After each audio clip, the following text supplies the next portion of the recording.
Building Amway business. Okay, अब हम देखिए संदीप जी के पास दोबारा से चलते हैं और संदीप जी के लिए हमारे पास काफी इंटरेस्टिंग क्वेश्चन है। तो संदीप जी स्पॉटलाइट पे आ जाएंगे। और तो सवाल संदीप जी आपसे ये है कि संदीप जी को स्पॉटलाइट पे ले आइए मैम।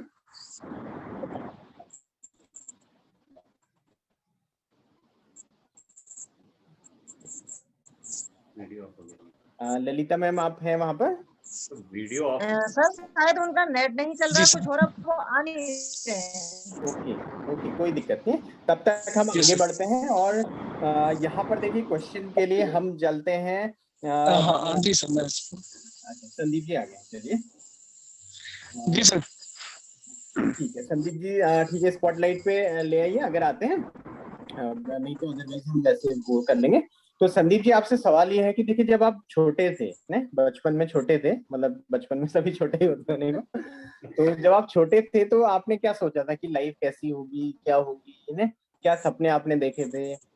कुछ स्पोर्ट्स आपको से प्यार था या मतलब कुछ इस तरह का बताइए, राइट, जो मैं पूछना चाह रहा हूँ आपसे।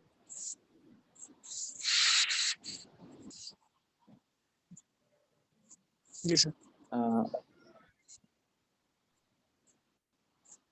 आपको सवाल मेरा सुनाई दिया संदीप जी?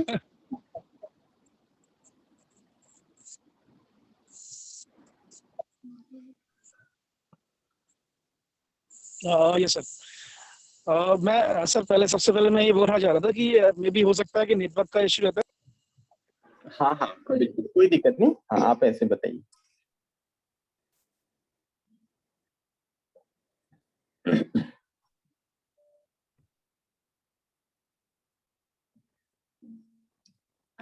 चलिए हम आगे बढ़ते हैं विदाउट वेस्टिंग एनी टाइम, उनको अभी दूसरे उसमें आते हैं। तो हम लोग देखिए क्वेश्चन हमारा जो ये है वो कैलाश पाठक जी और बीना मैम के पास हम चलते हैं। और ये सवाल है डायरेक्ट हम आते हैं, देखिए कि कुछ टाइम आपको हो गया है बिजनेस में पाठक जी लोगों को, है ना, बीना मैडम लोगों को। आप ध्यान से सुनिएगा क्योंकि देखिए पेपर आउट नहीं है जैसे कहा जा रहा है, तो उनको भी ध्यान से सुनना पड़ेगा और ऑडियंस को भी। तो आप लोगों को कुछ टाइम हो गया है बिजनेस में और आपको पता है कि बिजनेस में लोग क्या करते हैं, मना करते हैं हमें, नहीं? कभी हम प्लान दिखाते हैं तो हमें मना कर रहे हैं या ना बोल रहे हैं, नहीं? और कभी प्रोडक्ट में ना बोल दे रहे हैं। तो और कभी लोग कहते हैं यार किन चक्करों में पड़ गए हो, ये भी कहते होंगे क्योंकि आप तो वेल सेटल्ड है ना, मतलब सब कुछ ठीक ठाक चल रहा है। तो अगर ऐसा कहते हैं तो थोड़ा अंदर से जो फियर होता है, नहीं आपके अंदर भी फियर होगा, तो कैसे आपने उस फियर को ओवरकम किया, तो थोड़ा सा उसके बारे में बताएंगे आप लोग।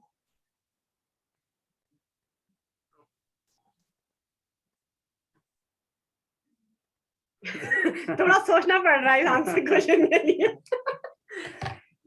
एक्चुअली बिल्कुल बिल्कुल, आप सोच के बताइए।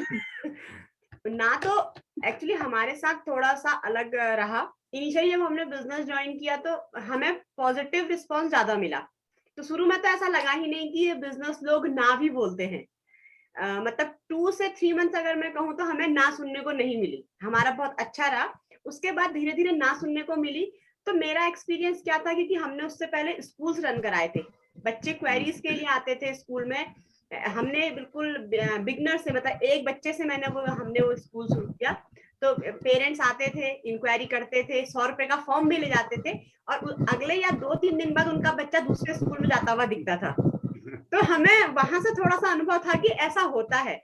चाहे बाद में उस स्कूल की स्ट्रेंथ मैंने 1 से 300 बच्चे तक पहुंचाई, लेकिन शुरू में जब केवल फर्स्ट ईयर में मेरे पास 60 बच्चे थे तो इंक्वायरीज 300-400 की आती थी और बच्चे मेरे पास केवल 60 थे। तो थोड़ा सा वहां से ये पता था कि मेहनत करेंगे तो आगे बढ़ेंगे। और प्रोडक्ट पे ना बहुतों ने बोली, ऐसा नहीं है कि ना बोली, प्रोडक्ट घर पे वापस भी आए। बस हमें अपने प्रोडक्ट पर फेथ था क्योंकि हम उनको यूज कर रहे थे। कोई बात नहीं, एक मना करता है तो दूसरी जगह से ऑर्डर आता है, ये हमने नोटिस किया है। अगर एक प्रोडक्ट आज ही हमारे पास एक किड्स टेबल वापस आया है, लेकिन वो मुझे पता है कि कहीं ना कहीं से वो दोबारा हमारा वो प्रोडक्ट निकलेगा। तो प्रोडक्ट पे फेथ यहाँ से आया। और जो मतलब ना सुनने की हैबिट थी वो मैंने अपने स्कूल जब रन किया था वहां से मैंने बहुत देखा था ये चीजें। हाँ बहुत बढ़िया, सही बात है। पाठक जी आप कुछ कह रहे हैं? हाँ, मैं मतलब यही चीज़ मैं भी ऐड करना चाह रहा था कि जो ना वाली जो बात आपने कही ना सर, बिल्कुल शुरुआती तौर पर तो हम लोगों को मतलब कॉन्फिडेंस भी था और क्योंकि स्टार्ट करने में जो जो आप खैर बार-बार कहते भी हैं ना कि प्लेन जब उड़ता है उस समय उसको ज़्यादा एनर्जी की ज़रूरत पड़ती है टेक ऑफ के समय। और वो टेक ऑफ हम लोगों को आप लोगों से मिला था। तो इसलिए मतलब कहना चाहिए कि हमने तो टेक ऑफ करना ही था, है ना?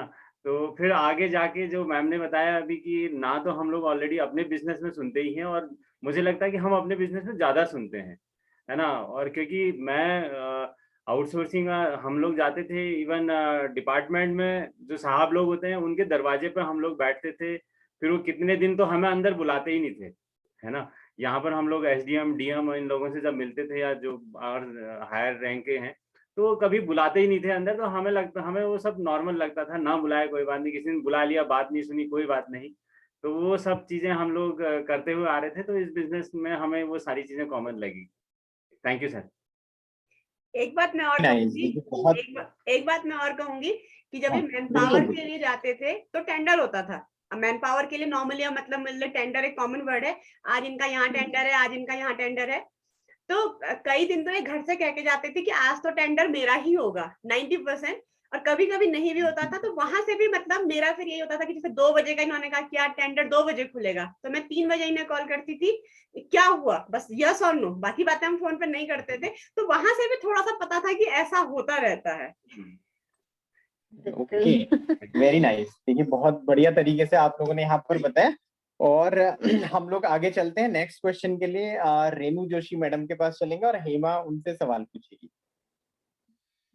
हाँ, तो मेरी तरफ से पहला क्वेश्चन रेणु भाभी के लिए ये है और करोड़ों का क्वेश्चन है और उनको करोड़ों मिलने भी वाले हैं इसके बाद।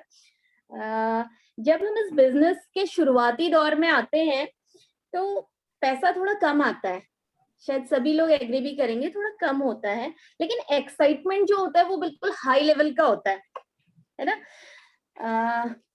लेकिन हमारी जो पूरी थॉट प्रोसेस है वो चेंज हो जाती है, हमारा वे ऑफ टॉकिंग चेंज हो जाता है, हमारा ड्रेसिंग सेंस चेंज हो जाता है और मैं सच बताऊं तो जिंदगी को एक नई दिशा मिल जाती है ना। आपका क्या कहना है इस बारे में? आपने अपनी इस जर्नी में क्या क्या देखा, आप शेयर करें।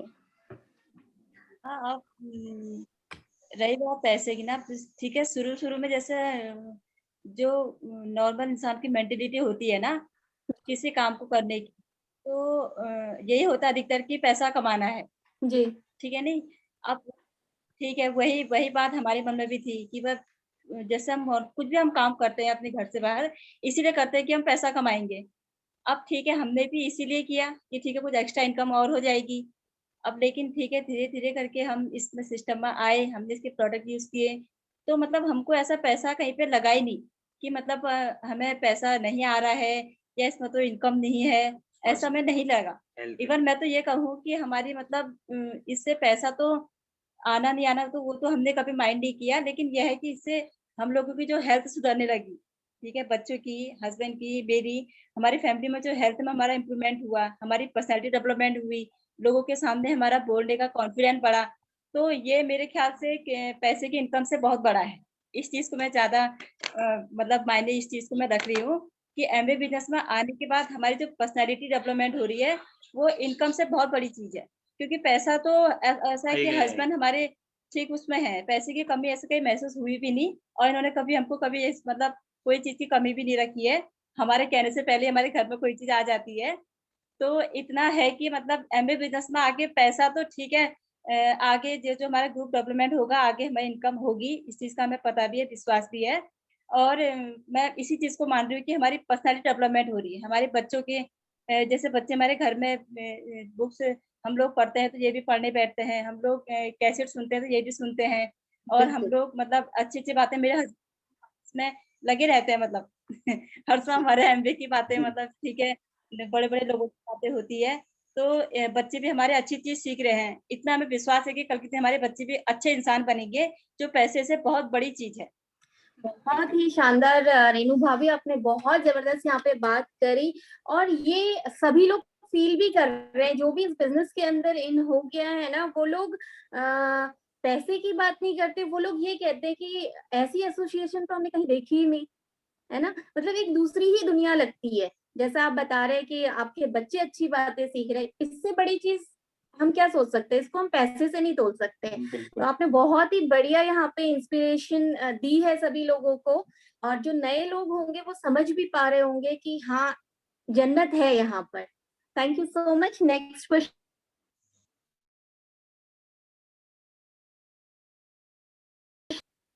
संदीप जी आप सुन पा रहे हैं? यस सर, सुन पा संदीप जी, रहा हूँ सर। सॉरी सर, नेटवर्क का थोड़ा दिक्कत था इसलिए। अभी ठीक है सर। Ji sir, please. तो संदीप जी से सवाल है, देखिए बिजनेस में आपकी स्टार्टिंग कैसे हुई, थोड़ा सा उसके बारे में बताएंगे? Yes sir. सर मैं देखिए कॉर्पोरेट कल्चर से हूँ मैं, और मतलब इंजीनियरिंग फील्ड है, और रुद्रपुर में टाटा मोटर्स के लिए हम लोग काम करते हैं। तो होता क्या है सर कि मतलब हर जगह वही पॉलिटिक्स, हर जगह वही, तो मतलब वो कल्चर मुझे थोड़ा अटपटा लगता था, क्योंकि मेरा नेचर थोड़ा ऐसा नहीं है। बट क्या है कि करना पड़ता है, ठीक है, वो सब चीजें कर रहे थे। मैं उस समय मतलब सर्चिंग मूड में था जिस समय हमारे मेरे अपलाइन हैं मिस्टर देवेंद्र झा जी। मैं उनका हमेशा से धन्यवाद देता हूँ, क्योंकि वो मेरे को मिले, मतलब काफी लंबी स्टोरी है, कट शॉर्ट करना पड़ेगा। दरअसल कुछ टाइम के लिए मैं दूसरे प्लांट में शिफ्ट हुआ था, थोड़े टाइम के लिए, 1-2 महीने के लिए शायद। तो उतने में ही वो मुझे मिले थे, और उन्होंने मुझे बोला था कि इस बिजनेस में आप आ जाइए, और बहुत अच्छा बिजनेस है, और थोड़ा इसके बारे में बोला था। तो मैं कुछ सर्चिंग मूड में था। दरअसल मैं चाहता था कि जॉब के साथ साथ कुछ ऐसा बिजनेस करूं, या कुछ ऐसा स्टार्टअप करूं जिसमें टाइम कम देना पड़े, और जॉब में डिस्टरबेंस भी ना हो उसकी वजह से, और धीरे धीरे वो ग्रो करे, और उसके बाद मैं जॉब को परमानेंट क्विट कर दूं, और उसके बाद उस बिजनेस को ही मैं रन करूं। बट ऐसा कुछ भी नहीं मिल रहा था। मैंने बहुत सर्च किया था, एक बार बल्कि मैं डेयरी खोलने के मूड में था, है ना। बट जब गाय भैंसों को देखा, उसके उनका साथ काम देखा कि कितना काम होता है गाय पे, तो वो मेरा विचार, फिर मैंने त्याग दिया उसको। उसके बाद भी मैं काफी सर्च कर रहा था, बट उस टाइम पर मेरे को ये बिजनेस मिला। तो झा जी के लिए मैं बहुत बहुत धन्यवाद देता हूँ हमेशा, कि उन्होंने मुझे इस बिजनेस में इंट्रोड्यूस किया। Yes sir. Okay Sandeep ji से ने बड़े जबरदस्त तरीके से यहाँ पर बताया। हम आगे चलते हैं, यही सवाल रिपीट करेंगे हम कैलाश जी और बीना मैम के लिए कि बिजनेस में एंट्री कैसे हुई, थोड़ा सा शॉर्ट में बताएं। जी थैंक यू सर। बिजनेस में एंट्री खैर बहुत जबरदस्त तरीके से हुई मेरी। हमारे अपलाइन अभी यहाँ पर मौजूद है, मैं उनको देख भी पा रहा हूँ।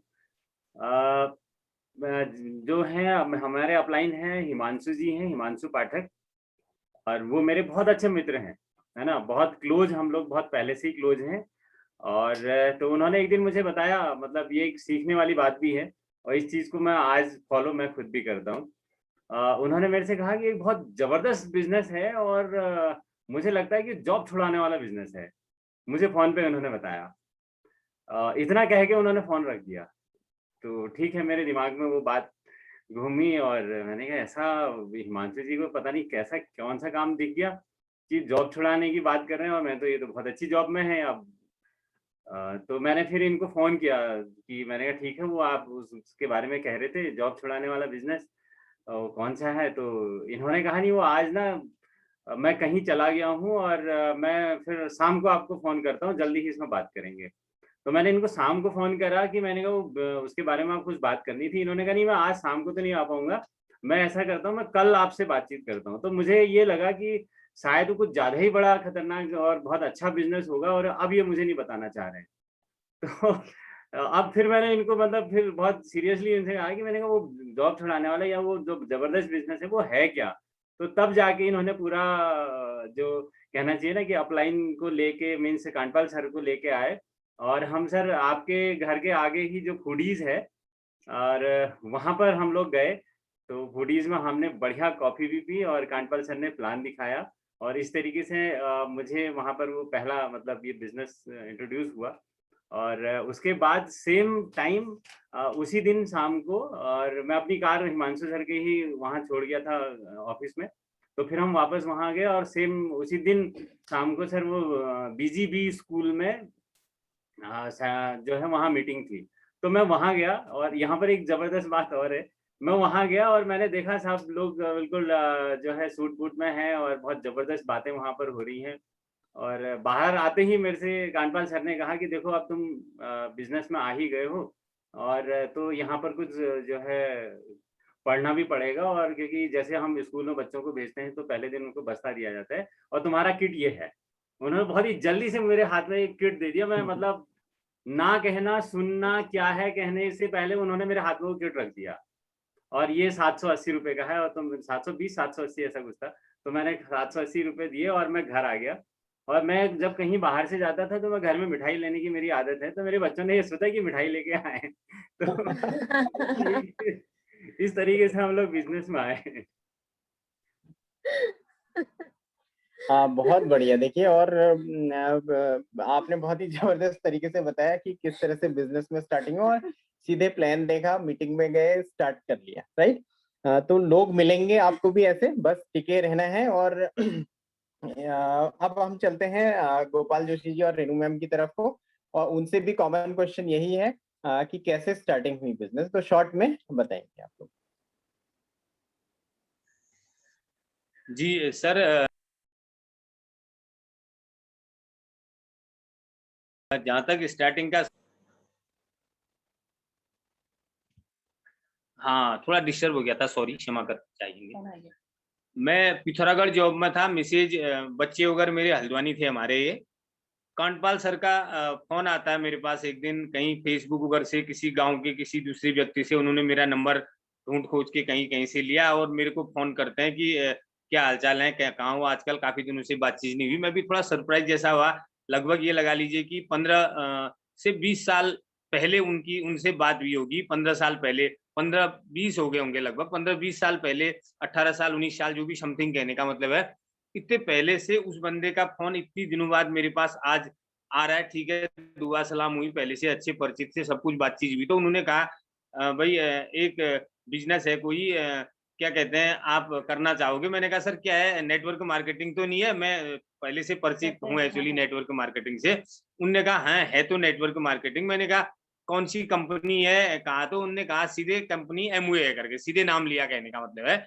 मैंने कहा सर एमवे कंपनी तो अच्छी है लेकिन उसके प्रोडक्ट महंगे हैं। ये कहा मैंने उनको, कंपनी अच्छी है, लाजवाब है, लेकिन प्रोडक्ट इसके महंगे हैं। तो ठीक है, वो जबकि सभी लोग कहते हैं भाई एमवे वालों के लिए तो ये पेपर आउट है, कहने का मतलब है कि वही प्रोडक्ट महंगे हैं। वही बात मैंने भी उनसे कही। उनने कहा कोई दिक्कत नहीं, प्रोडक्ट महंगे हैं, ठीक कह रहे हो आप, लेकिन पिथौरागढ़ में मीटिंगें होती हैं नगर पालिका हॉल में, आप यदि चाहें तो उन मीटिंग को अटेंड कर सकते हैं करके। मैं ठीक है, मैंने कहा सर ठीक है फिर जाएंगे। मैं एक्चुअली किसी व्यक्ति से कुछ कह देता हूँ तो फिर उसको करता हूँ, मतलब 99% में कोशिश ये करता हूँ कि किसी व्यक्ति को यस कर दिया जाए किसी चीज के बारे में, तो फिर उसको लूज नहीं करना है, उसको मतलब उसको वो नहीं होना है, उसको निराश नहीं करना है, कहने का मतलब। मैंने कहा सर ठीक है, मैं जाऊंगा, उस मीटिंग में जाऊंगा और बैठूंगा। हो सकता है मैं उस बार न जा पाया हूँ शायद, फिर अगले फिर उनका फोन आता है मेरे पास कि सर आप गए मीटिंग में करके। मैंने कहा सर पिछले बार तो मैं जा नहीं पाया, लेकिन दूसरे जो संडे को है उस दिन मैं अवश्य उस मीटिंग में जाऊंगा। फिर मैं पिथौरागढ़ संभवतः मीटिंग में गया और ठीक है, तब तक कांडपाल जी ने ज्वाइनिंग वगैरह जो भी लगाने का सिस्टम है, पेपर वगैरह मेरे से मांग लिए थे, क्योंकि मैंने उनको पहले फिर ही ये जवाब दिया था कि सर कंपनी तो बहुत बढ़िया है लेकिन प्रोडक्ट महंगे हैं, कहने का मतलब है। उनके मन में ख्याल आया होगा कि भाई ये कंपनी अच्छी है कह रहा है तो ये काम करेगा करके, मतलब मेरी हम लोगों की एंट्री इस हिसाब से हुई। Thank you sir, thank you. Thank you Joshi ji and Renu ma'am. तो देखिए, सबकी आपने स्टोरी सुनी, कैसे बिजनेस में एंट्री की, सबकी अपनी अपनी कहानी होती है, नहीं? और इस बिजनेस के अलावा और कौन सुनता है आपको? कितना अमेजिंग बिजनेस है, नहीं? कोई मतलब लगाइए नहीं सुनेगा, है ना? मतलब लेकिन यहाँ पर क्या है, सब लोग बिल्कुल तन्मयता के साथ बैठे हुए हैं और सुन रहे हैं। तो इट्स एन अमेजिंग बिजनेस। और अगला जो सवाल है हमारा संदीप जी के लिए है, तो संदीप जी स्पॉटलाइट पे आ जाएंगे। और सवाल ये है संदीप जी आपसे कि देखिए, जब भी कोई इस बिजनेस में आता है तो कुछ उसके सपने जगते हैं कि यार हमने इस लेवल पे पहुंचना है, इस लेवल पे पहुंचना है। तो एक ड्रीम सिल्वर का बड़ा होता है ना, कि हमने सिल्वर जाना है, नहीं? बहुत सारे लोग, मतलब हम लोगों ने कभी जब सपना था सिल्वर जाना है तो मतलब एक दिमाग में रहता है कि यार ये करना है। तो अभी लेकिन आप सिल्वर नहीं है, आप 15% में है। लेकिन एक क्वेश्चन मैं आपसे पूछ रहा हूँ कि जिस दिन आप सिल्वर प्रोड्यूसर बनेंगे, ब्रांड न्यू सिल्वर प्रोड्यूसर, तो कैसी फीलिंग होगी उस दिन? थोड़ा सा इलेबोरेट करेंगे?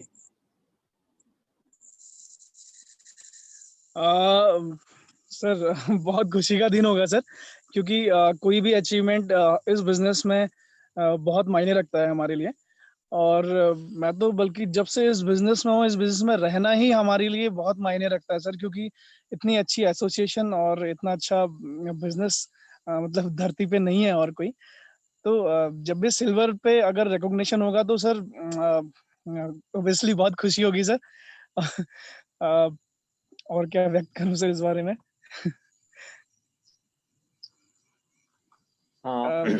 Okay, thank you. देखिए संदीप जी ने यहाँ पर बताया, और क्वेश्चन कोई भी आउट नहीं है, इसलिए मत सोचिए कि सब तैयारी के साथ बैठे हुए हैं। केवल तैयारी के साथ हम लोग बैठे हैं, थोड़ा बहुत हमने क्वेश्चंस बना रखे हैं, तो हमारे लिए पेपर आउट है, लेकिन इन लोगों के लिए नहीं है। और आगे हम बात करते हैं। नेक्स्ट जो क्वेश्चन हमारा है वो है, जस्ट ए मिनट, हम लोग देख लेते हैं। ठीक है, ये रहेगा। ठीक है, बीना पाठक मैडम एंड पाठक जी से, कैलाश पाठक जी से, और हेमा इस सवाल को करेगी। मेरा सवाल है बीना भाभी लोगों के लिए, जो कि सभी का फेवरेट सवाल होगा, है ना, और उसका आंसर हर कोई देना चाहेगा। हम लोग यहाँ पे ड्रीम्स की बातें करते हैं, और भाभी बताएंगी कि ड्रीम बुक से आप क्या समझते हैं, और इस बिजनेस में आने से पहले ड्रीम बुक की बात क्या आपने सुनी थी, और अपने कुछ छोटे छोटे से कोई ड्रीम्स आप शेयर कर सकते हैं टाइम को देखते हुए, कि आप कितना शेयर कर सकते हैं, आप समझ रहे होंगे। ड्रीम बुक से आप क्या समझते हैं, और इस बिजनेस में आने से पहले ड्रीम बुक की बातें आपने कहीं सुनी थी क्या? जी। ड्रीम बुक के बारे में हमने इस बिजनेस में आने से पहले कभी नहीं सुना था, सिर्फ सुनते थे कि हाँ हमारे कुछ ड्रीम्स हैं। जैसे इस बिजनेस में आने से पहले मेरा एक ड्रीम हुआ करता था कि मेरा अपना मकान हो। मतलब एक ड्रीम क्या, हर मतलब एक फैमिली का सपना होता है कि अपना मकान हो, तो वो एक सपना जरूर मेरा था कि मेरा एक अपना मकान हो। उसके अलावा हमने कोई ऐसा ड्रीम ऐसा सच नहीं पता था कि ड्रीम होते क्या है या ड्रीम्स को कैसे हमने यूज करना है। तो जब हम इस बिजनेस में आए और हम हल्द्वानी ही थे उन दिनों, तो सर ने कुछ दिनों बाद ही कि कहा तुम सब अपने अपने ड्रीम्स लिखो। मतलब बच्चों से भी कहा, तब बच्चे बहुत छोटे थे। हार्दिक उस समय 5th स्टैंडर्ड में भी 4th में था ये, और पीयू तो बहुत छोटी थी। तो बच्चों ने पहले पहले अपने ड्रीम्स बहुत छोटे छोटे बताए कि हमें बॉल चाहिए, हमें फुटबॉल चाहिए, क्योंकि मुझे लगता है कि बच्चों को उतना ही पता था। लेकिन जैसे जैसे हमने मैंने नहीं, कैलाश ने अपने बच्चे को कुदेरा, मतलब और कहा, तो बाद में मुझे याद है पीहू ने कहा था, क्योंकि पीहू बहुत छोटी थी, 1 में शायद होगी, इसने कहा था मुझे मम्मी अपने इस बड़े घर में एक आगे से स्विमिंग पूल चाहिए, और वो स्विमिंग पूल मेरा होगा, उसमें और कोई नहीं नहाएगा। और हार्दिक को हमने जब बहुत ज्यादा कहा कि अपने सपने बताओ, अपने सपने बताओ, तो हार्दिक ने उस समय कहा था कि मुझे मम्मी अपना प्राइवेट चॉपर चाहिए। इसको एनडीए का बहुत ज्यादा पहले से ही, मतलब नेवी में जाने का बहुत है, तो शायद इसीलिए ये घोड़ाखाल भी गया है।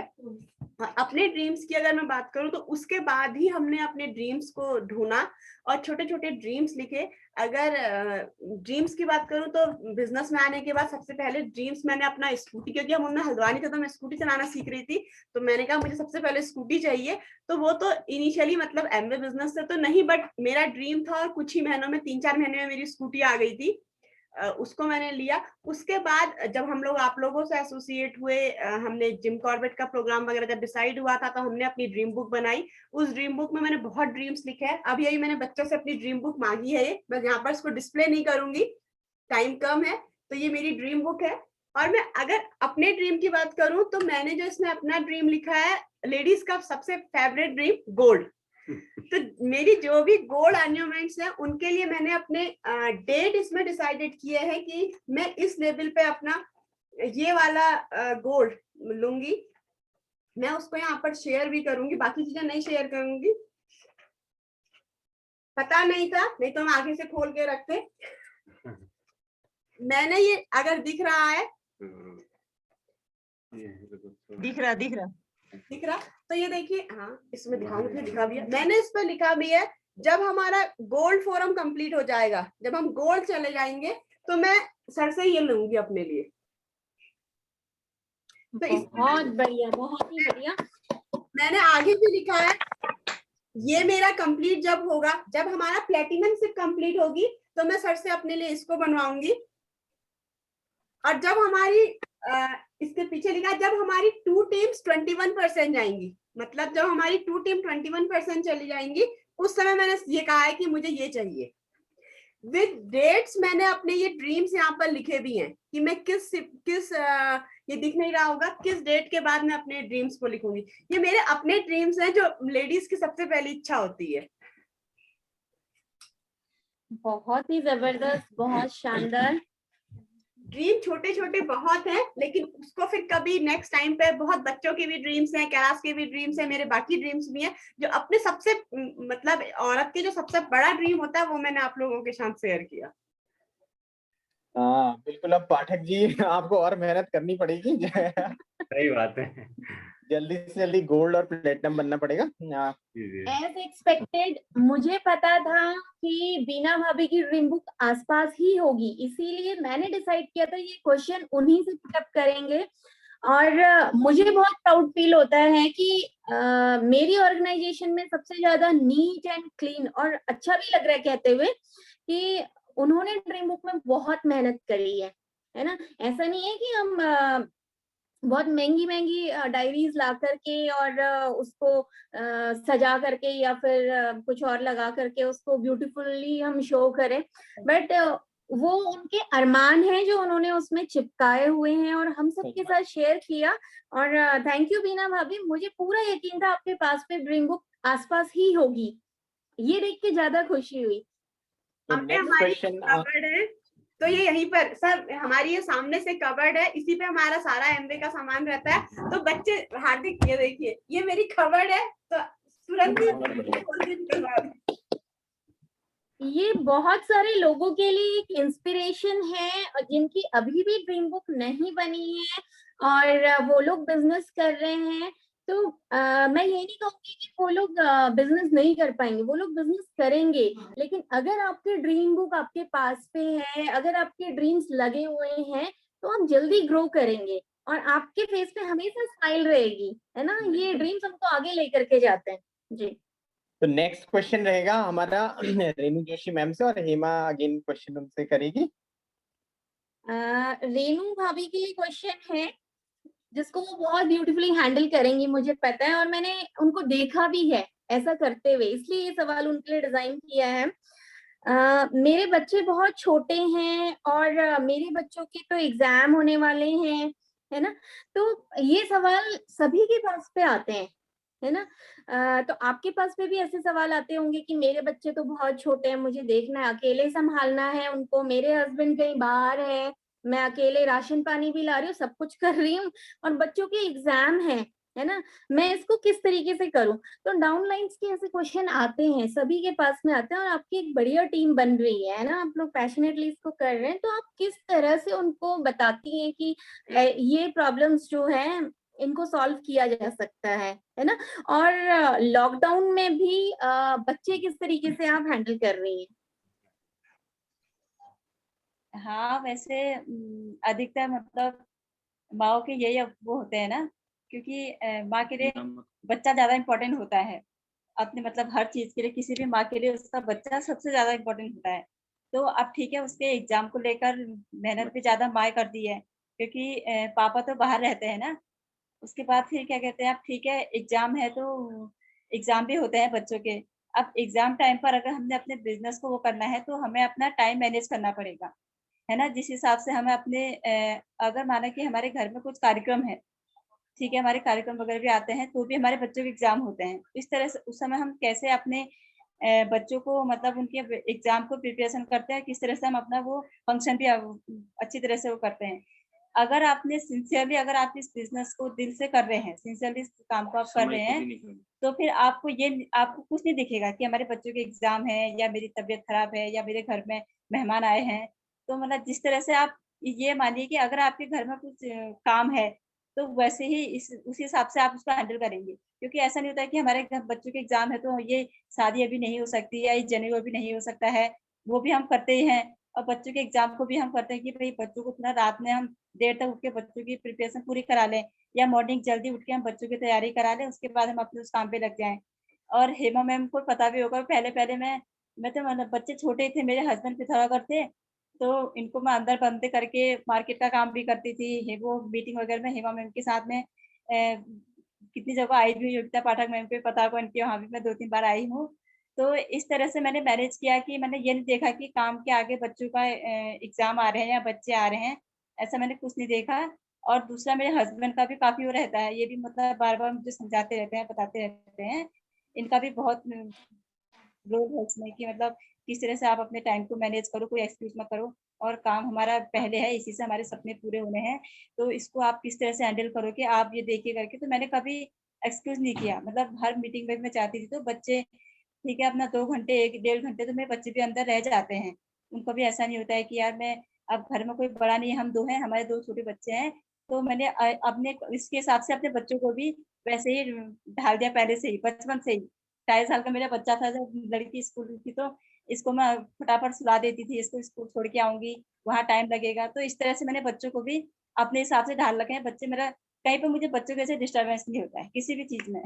चाहे काम हो या किसी फंक्शन हो या अपने बिज़नेस में हो, किसी भी चीज़ में बच्चों की वजह से मुझे कोई डिस्टर्ब नहीं होता है। Thank you. बढ़िया रेनू भाभी, सच में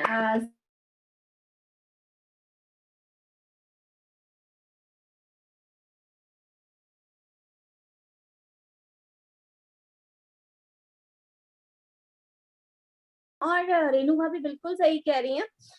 वो अकेले आया करती थी, है ना। और ऐसा भी नहीं था कि उनके लिए वहां पे गाड़ी रखी हुई थी या फिर स्कूटी रन करके वो आ रही हैं। वो ऑटो से भी आया करती थी और घर में जो भी प्रोग्राम में रखाती थी वो वहां भी आती थी, मीटिंग्स में भी आती थी। एक दिन योगिता के घर पे भी आई हुई थी, है ना, क्योंकि उनको सीखने की ललक थी, है ना। और मैं उनसे पहली बार गगन भैया के यहाँ एक फंक्शन था, वहां पर मिली थी। और मुझे लगता था कि हाँ ये लेडी अलग है। मुझे पहले दिन ऐसा नहीं लगा कि ये इस बिजनेस को करेंगी या नहीं करेंगी, बट मुझे ये लगा कि उनका कॉन्फिडेंस मैंने वहीं पे भी देख लिया था। मुझे लगता था कि हाँ ये बढ़िया करेंगी। हाँ, थोड़ा दिक्कतें जरूर होती है अगर आप सिटी में अकेले रह रहे हैं और अपने बच्चों को भी देखना है, बाहर के काम भी संभालने हैं, क्योंकि हस्बैंड हर समय पिथौरागढ़ से भैया दौड़े दौड़े तो सुबह जाए शाम को आए, ये हो नहीं सकता था ना। लेकिन उन्होंने हर चीज को बैलेंस बनाते हुए इस बिजनेस को रन किया है ना। आज की डेट में भी वो सीख रही हैं और लाखों लेडीज की वो रोल मॉडल बन रही हैं, है ना। Thank you so much Renu भाभी, बहुत जबरदस्त आपकी टॉक थी, बहुत बढ़िया आपने बहुत बताया। जबरदस्त। और एक्चुअली क्या होता है, टाइम प्रॉब्लम नहीं होता है ना, प्रॉब्लम होता है प्रायोरिटी प्रॉब्लम। लोग प्रायोरिटी सेट नहीं करते, तो ये बहुत इंपॉर्टेंस रखता है। अब अगला सवाल हम लोग ले चलेंगे संदीप जी के पास। तो संदीप जी स्पॉटलाइट पे आ जाएंगे और संदीप जी से हमारा सवाल ये है, यस सर, आपकी सबसे फेवरेट बुक कौन सी है संदीप जी, और क्या आपने उससे सीखा है? ओके सर, ये वैसे जैसे आप लोगों ने रिकमेंड किया है सर, बहुत सारी बुक्स अभी तक जो पढ़ी हैं, कई सारी हैं फेवरेट तो सर, बट एक जो बुक मैं ये बोलूँगा कि अवचेतन मन की शक्ति, जो बहुत ही जबरदस्त बुक है सर। और मैं अक्सर उसको पढ़ता हूँ, और जब भी उसको पढ़ता हूँ तो बाकी चीजें फिर मतलब बाकी बुक्स भी होती हैं तो वो सामने आती, तो बस वही पढ़ना शुरू कर देता हूँ दोबारा से। तो वो बुक सर बहुत बहुत अच्छी लगती है मुझे। और उसमें मतलब देखिए सबकॉन्शियस माइंड के बारे में दिया गया है, और मतलब मैं तो बहुत थैंकफुल हूँ सर कि इस सिस्टम में आकर के आप लोगों से मिल करके कि इन सब चीज़ों के बारे में पता चला हमको। नहीं तो हम लोगों को तो सर पता ही नहीं था इन सब चीज़ों के बारे में। ये बुक्स भी होती हैं, ऐसा मतलब ऐसा कुछ पता नहीं था। और इन बुक्स ने मतलब लाइफ को ना 180 डिग्री रोटेट कर दिया सर। मतलब समझ के मामले में चाहिए, रिलेशन के मामले में चाहिए, चाहे एक और लोक व्यवहार बुक है सर, मैं कुशलता, तो बहुत बहुत अच्छी बुक्स हैं सर। और उनसे मतलब उसमें देखिए लोक व्यवहार में क्या है कि आपके मतलब हर जगह यूज होती है, हम चाहे रिलेशन में चाहे फ्रेंड्स में कहीं भी हम बात करते हैं, क्योंकि हम ह्यूमन को बात करना तो मतलब बहुत ज़रूरी है, और हम लोग बात से ही, हमारी वार्तालाप से ही आगे बढ़ती हैं बातें। तो इन बुक्स से बहुत कुछ सीखने को मिला है सर, और सबकॉन्शियस माइंड मेरा फेवरेट सब्जेक्ट है सर। अब तो जहाँ भी मिलता है मैं उसको पढ़ना शुरू कर देता हूँ। Yes, thank you sir. Thank you Sandeep ji. देखिए बहुत जबरदस्त किताब है, पावर ऑफ सबकॉन्शियस माइंड है, आपके अवचेतन मन की शक्ति, और जबरदस्त किताब है। मतलब आपको सब कुछ देगी, हेल्थ वेल्थ सब कुछ है ना, हैप्पीनेस, बस पढ़ने की देरी है। नेक्स्ट क्वेश्चन के लिए हम लोग चलते हैं पाठक जी की तरफ, और हेमा का सवाल रहेगा।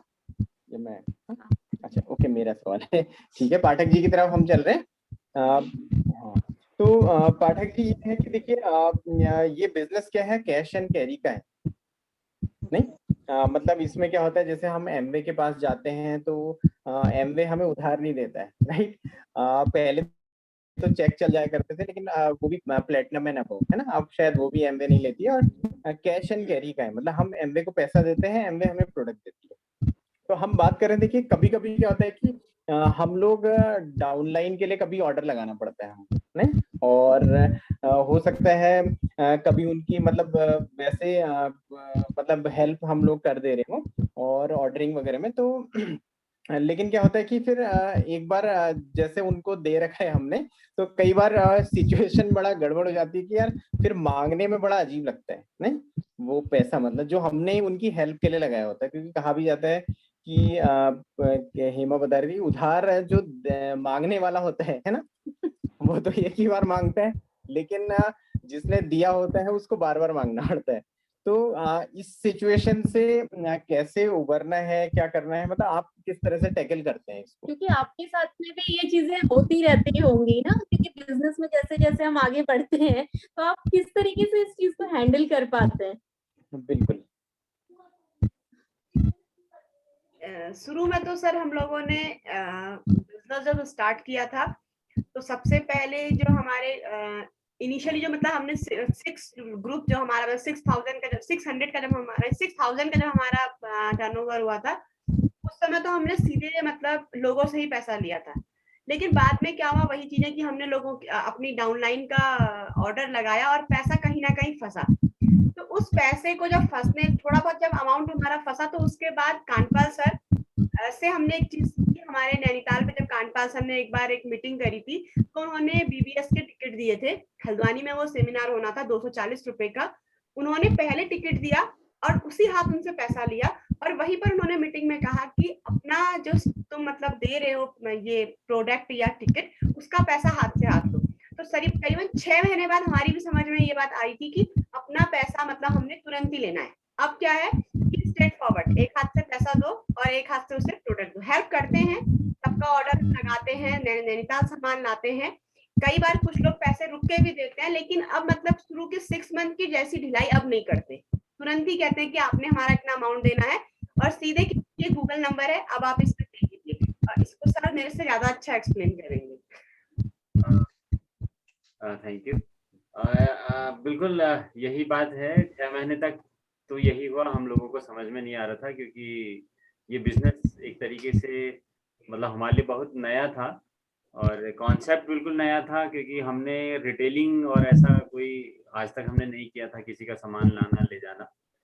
तो शुरुआत में कांडपाल सर ने ही हम लोगों को बताया था कि किस तरीके से काम करना है, पैसे नहीं फंसाने हैं, या जो है कोई जो बहुत ही मोस्ट ट्रस्टेबल पर्सन हो। हालांकि अब जब कोई बिजनेस में आता है तो उसको हम पर ट्रस्ट होता है या नहीं होता है, वो तो फिर जब लंबा एसोसिएशन होता है तभी पता चलता है।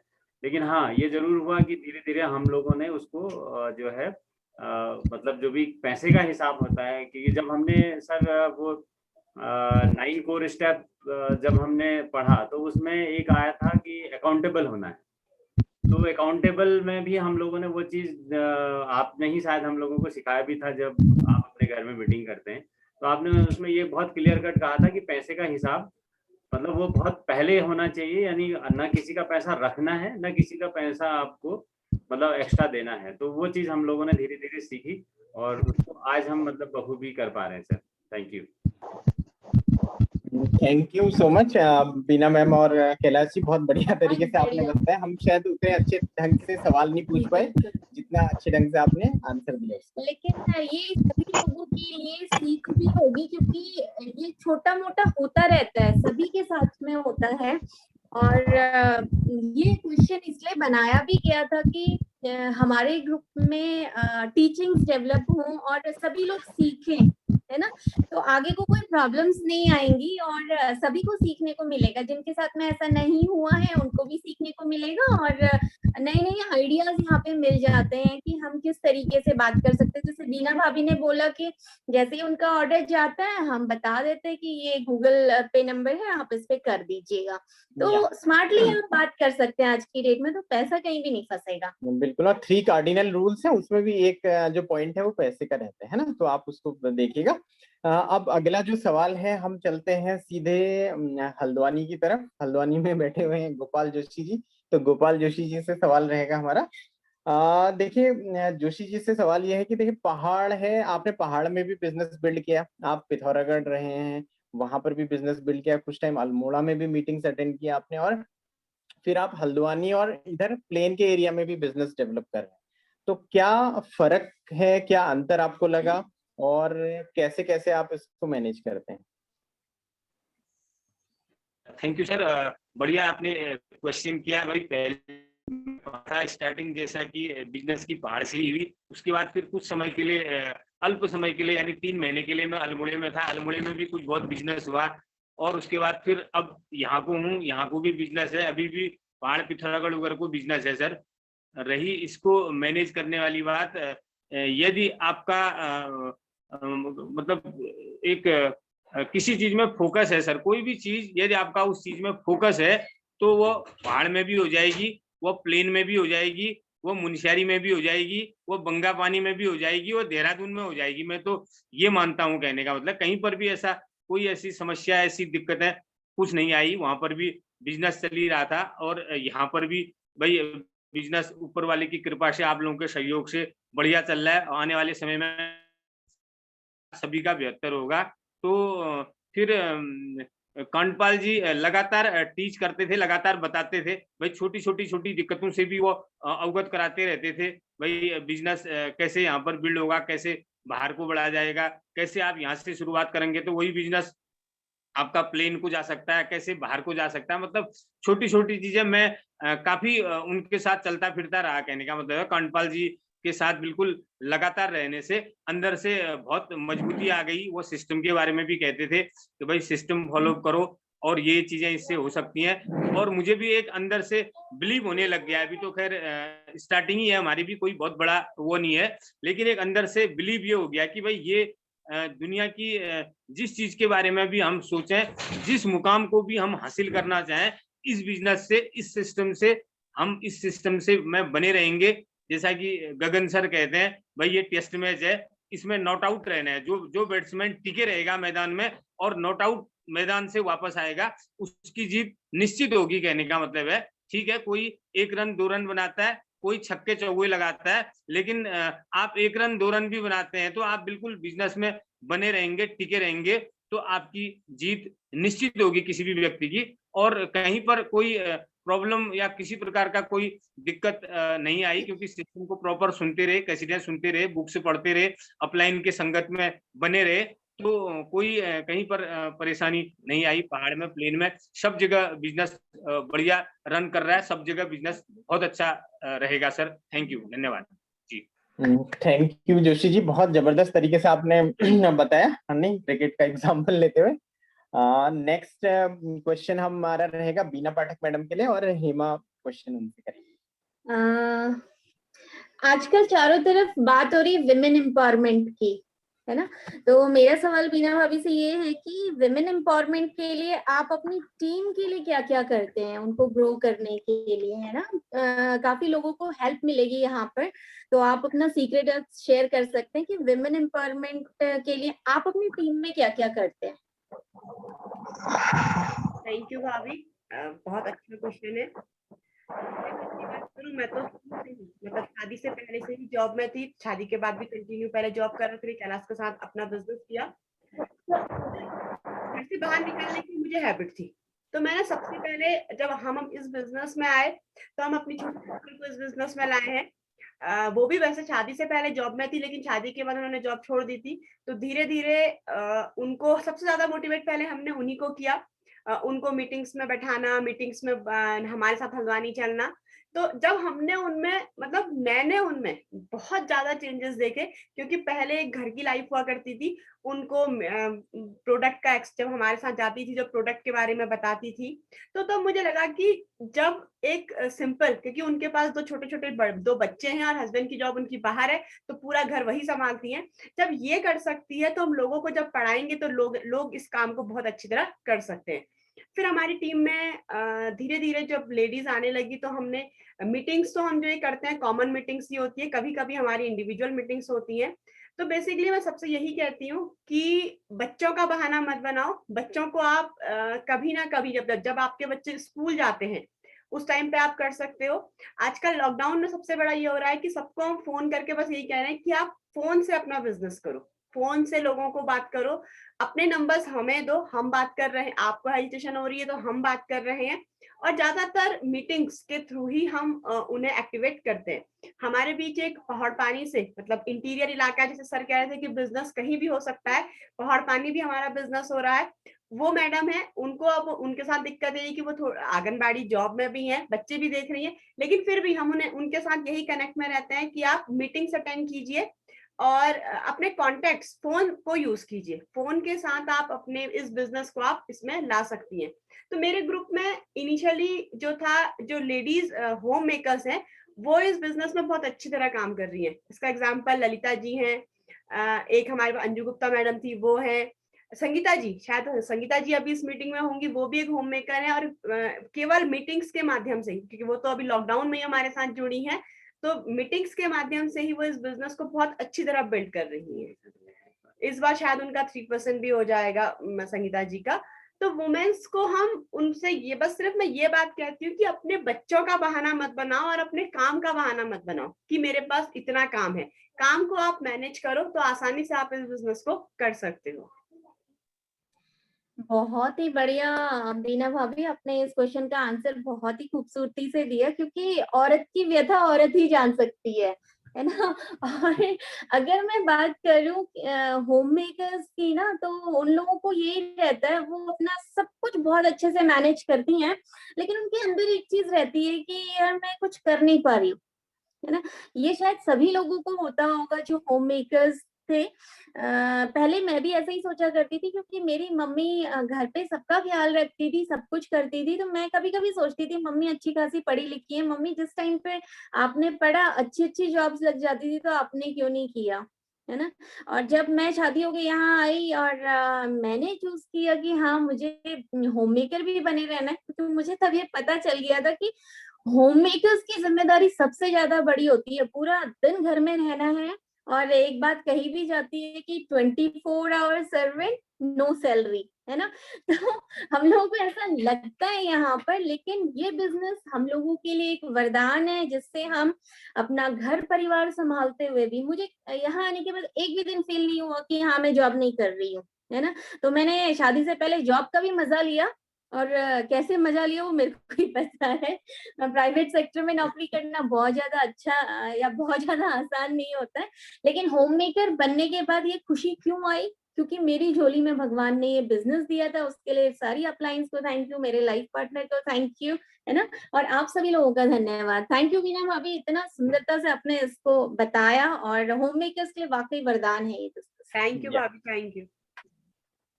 Thank you Bina ma'am. और नेक्स्ट क्वेश्चन के लिए हम चलते हैं संदीप जी के पास। तो संदीप जी यस सर। तो सवाल आपसे पूछे जाएंगे संदीप जी यहाँ पर। तो पहला सवाल तो ये रहेगा कि हमारे देखिए अपलाइन डायमंड है, जो डायरेक्ट डायमंड है यादव सर और प्रतिभा मैम, और हमारे जो एमरल्ड है ना, जो सीधे गगन भैया, फाउंडर एमरल्ड गगन भैया और डॉक्टर ममता भाभी। तो एक चीज जो आपने उन दोनों से सीखी, मतलब या उनसे जो सबसे ज्यादा इंस्पायर हुए, तो एक ऐसी चीज बतानी है दोनों के लिए आपने, यादव सर और गगन सर। Yes sir. सर ये बहुत मुश्किल क्वेश्चन है, क्योंकि उनसे तो हम हर घड़ी सीखते रहते हैं सर, जब जब मिलते हैं तब सीखते हैं। बहुत ही मतलब हर चीज सीखते हैं सर, हर लाइफ का हर फील्ड सीखते हैं। मतलब उन दोनों की बात करूं सर, रिलेशनशिप बहुत अच्छी है सर। उनसे ये चीज सीखी है मैंने कि कैसे रिलेशनशिप बनाई जाती है। गगन सर लिखते हैं हम लोग, उनसे एक डायरी के बारे में सर, उनका वैसे तो हर चीज लाजवाब है सर उनकी, लेकिन एक डायरी की और एक जो याद रखते हैं सर वो सबके बारे में, कि किसका बर्थडे कब है, मतलब किसकी एनिवर्सरी कब है। मतलब ये रिलेशन की एक बहुत छोटी सी बात है सर, जो सभी के बारे में वो नोट करते हैं, बल्कि इतना बड़ा ग्रुप होने के बावजूद उनको सबके बारे में मालूम रहता है सर। तो ये बहुत अच्छी बात है सर, और उनसे ये चीजें सीखते हैं सर हम, बाकी रिलेशनशिप के बारे में। और बाकी यादव सर की तो सर क्या कहने हैं, यादव सर भी रिलेशनशिप के मास्टर है सर, और टेक्निक्स जो वो बताते हैं कि कैसे आप रिलेशनशिप बिल्ड करो, और मतलब अनकंडीशनल लव करते हैं सर वो हम सब लोगों से। तो ये लाजवाब है सर, ये चीजें सीखने लायक है सर। और कितने हम्बल है सर वो, हम्बलनेस थोड़ी, मतलब मैं उनके जैसा थोड़ा हम्बल बनना चाहता हूँ सर। और ये सर, थैंक ये यू चीजें संदीप जी। मुझे एक सवाल ये हो गया, आप स्क्रीन पे रहेंगे और दूसरा सवाल भी आपसे पूछा जाएगा। तो बहुत जबरदस्त जी तरीके से सर। देखिए, क्योंकि हमारे अपलाइन में एक से एक धुरंधर हैं, लेकिन अभी हमने केवल 2 यहाँ पर आपसे गगन सर और यादव सर के बारे में पूछा। अगला सवाल संदीप जी आपके लिए हमारे पास ये यस है सर। कि आपको इस बिजनेस के थ्रू एक ट्रिप मिला है ना? हमें पता है जब आप स्टार 15% गए तो आपको चंडीगढ़ का आई थिंक ट्रिप मिला था। तो आपको वहां पर 5 यस स्टार में जाके कैसी फीलिंग हुई, क्या लगा आपको? कुछ उसको एक्सप्लेन करेंगे? एमवे की तरफ से जो सर। ट्रिप बिल्कुल सर। यस सर, एमवे की तरफ से जब ट्रिप मिला था सर, तो चंडीगढ़ हम लोग गए थे। मैं और मेरी वाइफ कीर्ति और हम लोग गए थे। और वो मौसम भी सर ठंड का मौसम था, और बिल्कुल कोहरा था। और हम लोग मॉर्निंग में पहुंचे थे वहां पर को 9-10 बजे करीब के आसपास। तो मतलब एक आलीशान होटल था सर, 5 स्टार होटल। और मतलब पहले भी हम लोग गए हैं होटल्स में, बट 5 स्टार में नहीं गए थे उससे पहले।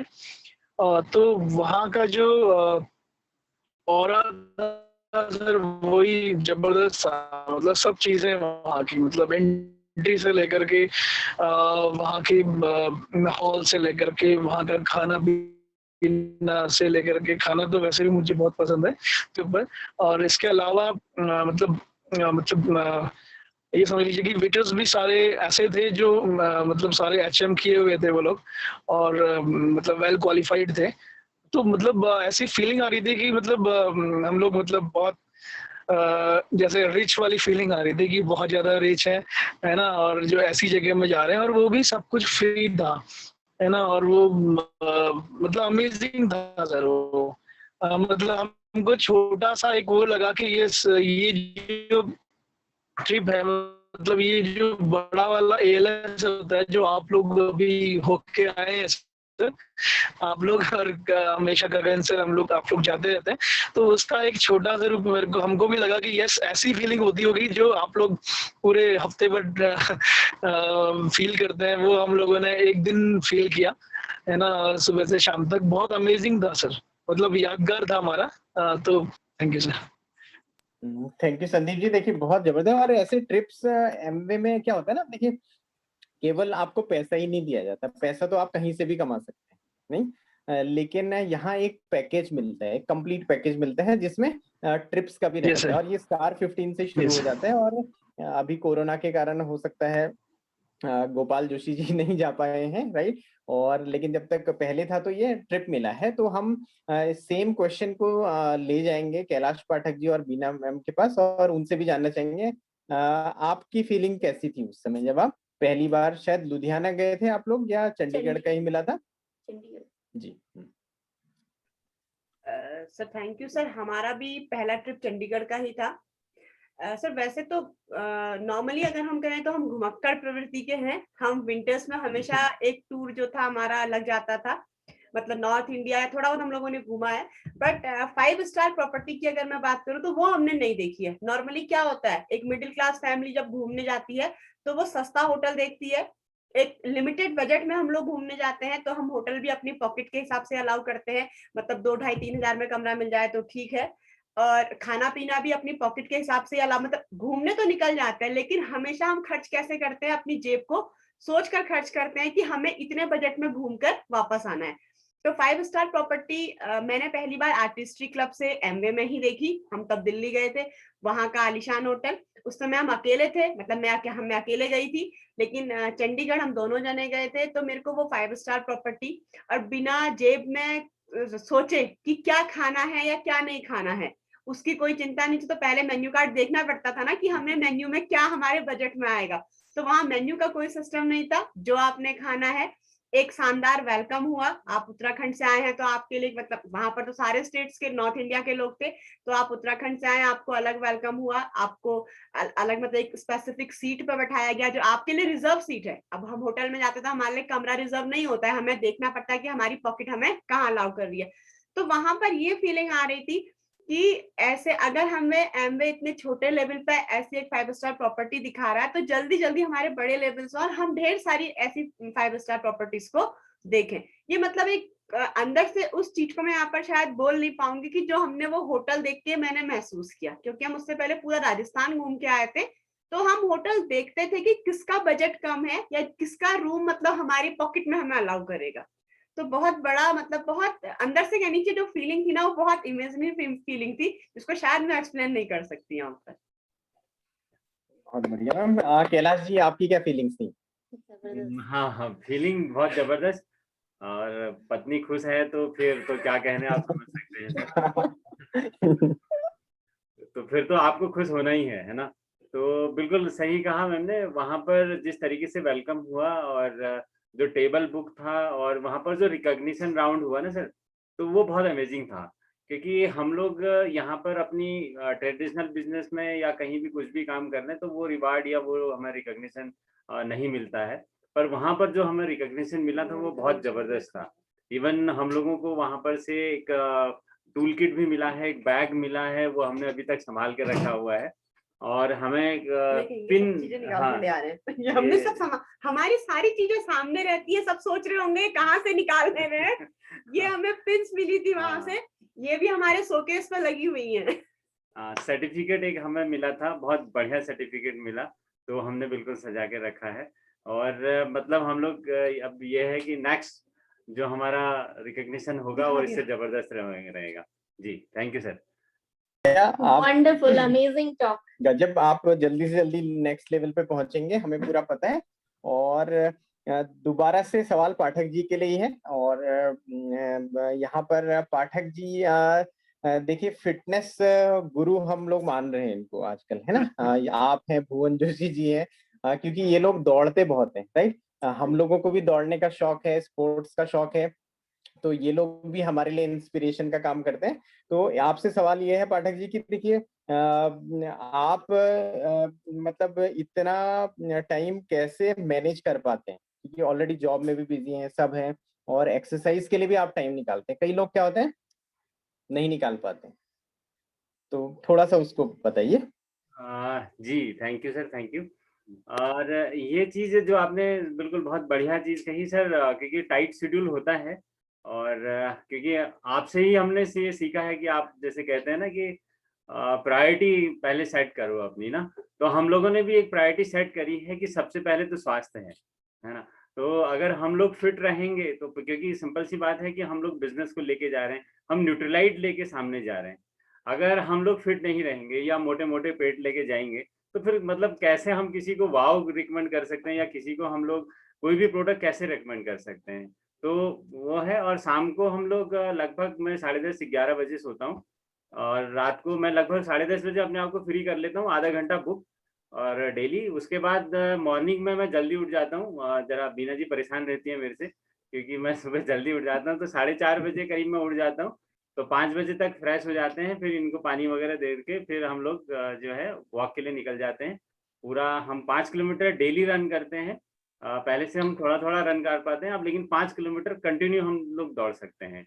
और संडे के दिन हम लोग एक चैलेंज रखते हैं, कुछ लोग हमारे साथ धीरे धीरे और भी जुड़ रहे हैं, तो संडे को हम लोग 10 किलोमीटर या 12 किलोमीटर का रन उसको रखते हैं। जी, थैंक यू सर। देखिए आपको इस बिजनेस में ना, देखिए हम बार बार बात करते हैं कि पैसा ही नहीं मिलता है। अभी आपको पाठक जी से थोड़ा सा भी अगर इंस्पिरेशन मिली होगी तो आपको लग रहा होगा यार कल से मैं भी कुछ करूंगा, नहीं? और करिए भी, क्यों ना करिए। देखिए उनका तेज देखिए, है ना, चेहरे पे तेज देखिए, ना पेट निकला हुआ है ना कुछ है, फिटनेस पूरी है, तभी हमने फिटनेस गुरु का भी आज नाम दिया है उनको। तो नेक्स्ट, बहुत बढ़िया पाठक जी। और नेक्स्ट हमारा क्वेश्चन है रेनू भाभी से, तो हेमा उनसे सवाल करेंगी। और